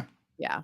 Well, I'm hoping to get some more information on that because although I don't spank my children, I can't tell other people how to raise theirs. And if he did issue a punishment that the kids deserve that night and the mother interceded, then I'm going to have to advocate for a PB in this instance. So I think it'll be a good show. I'm actually excited. Cool. Awesome. Glad I'm you guys like excited. the show. Glad you guys like the show. Thank you for all the donations, by the way. Holy Oh my God. smokes. That was crazy, right? Like when It they were was getting into like crazy. a bidding war. By the way, I transferred the donations from the last because I got paid today from Google AdSense. So I transferred the donations that we got to our Venmo, FYI. Awesome. Yeah. Awesome. We'll see you guys Wednesday at 9 p.m. We're going to have more trending topics. Hopefully some more information from the Carly Russell situation will happen outside of her crazy search history and all this stuff she's being accused of. I do hope that there's more information that comes out as well as a sketch. I want to see the sketch that police did when she described her assailant. I have to see the sketches. Me too. Because I want to know if it looks like the have one you to. posted. I know the hills have eyes, bro. I feel like she watched that shit and put it to her put her imagination to work. Right. Right. Good Lord. Yeah, I know. All right. Oh, Lady D said bye. You, Lady D, you enjoy the show too. Are you going to be back next week? Let's see Yeah, if we come gain a back, fan. Lady D. Hit that subscribe button. You are You all right. probably like us on the low. I feel like you actually like us. I think kind of she was trolling us because some of the comments she was saying were a little bit like outlandish. I can't believe that she was probably trolling us. Lady D, you like us. Yeah. But hit the subscribe button if you haven't already. Hit the bell too so that you don't ever miss a live. Because I need to see you here every Tuesday and every Friday. Yeah, I think she made the chat fun. She did. A lot of people were triggered by what she was saying. And you know what? Birdman's comments were dope too. he has some good comments. He hasn't been to a Somewhere in the Middle show in a while. Yeah. Yeah. And he gave us a donation and everything. I appreciate it. He came to my show earlier Appreciate today. that. Yeah. Appreciate that, man. All right, y'all. That's a wrap. They say that something's so offensive, but only if you get offended. I can't offend you without your permission, and you don't even have to listen.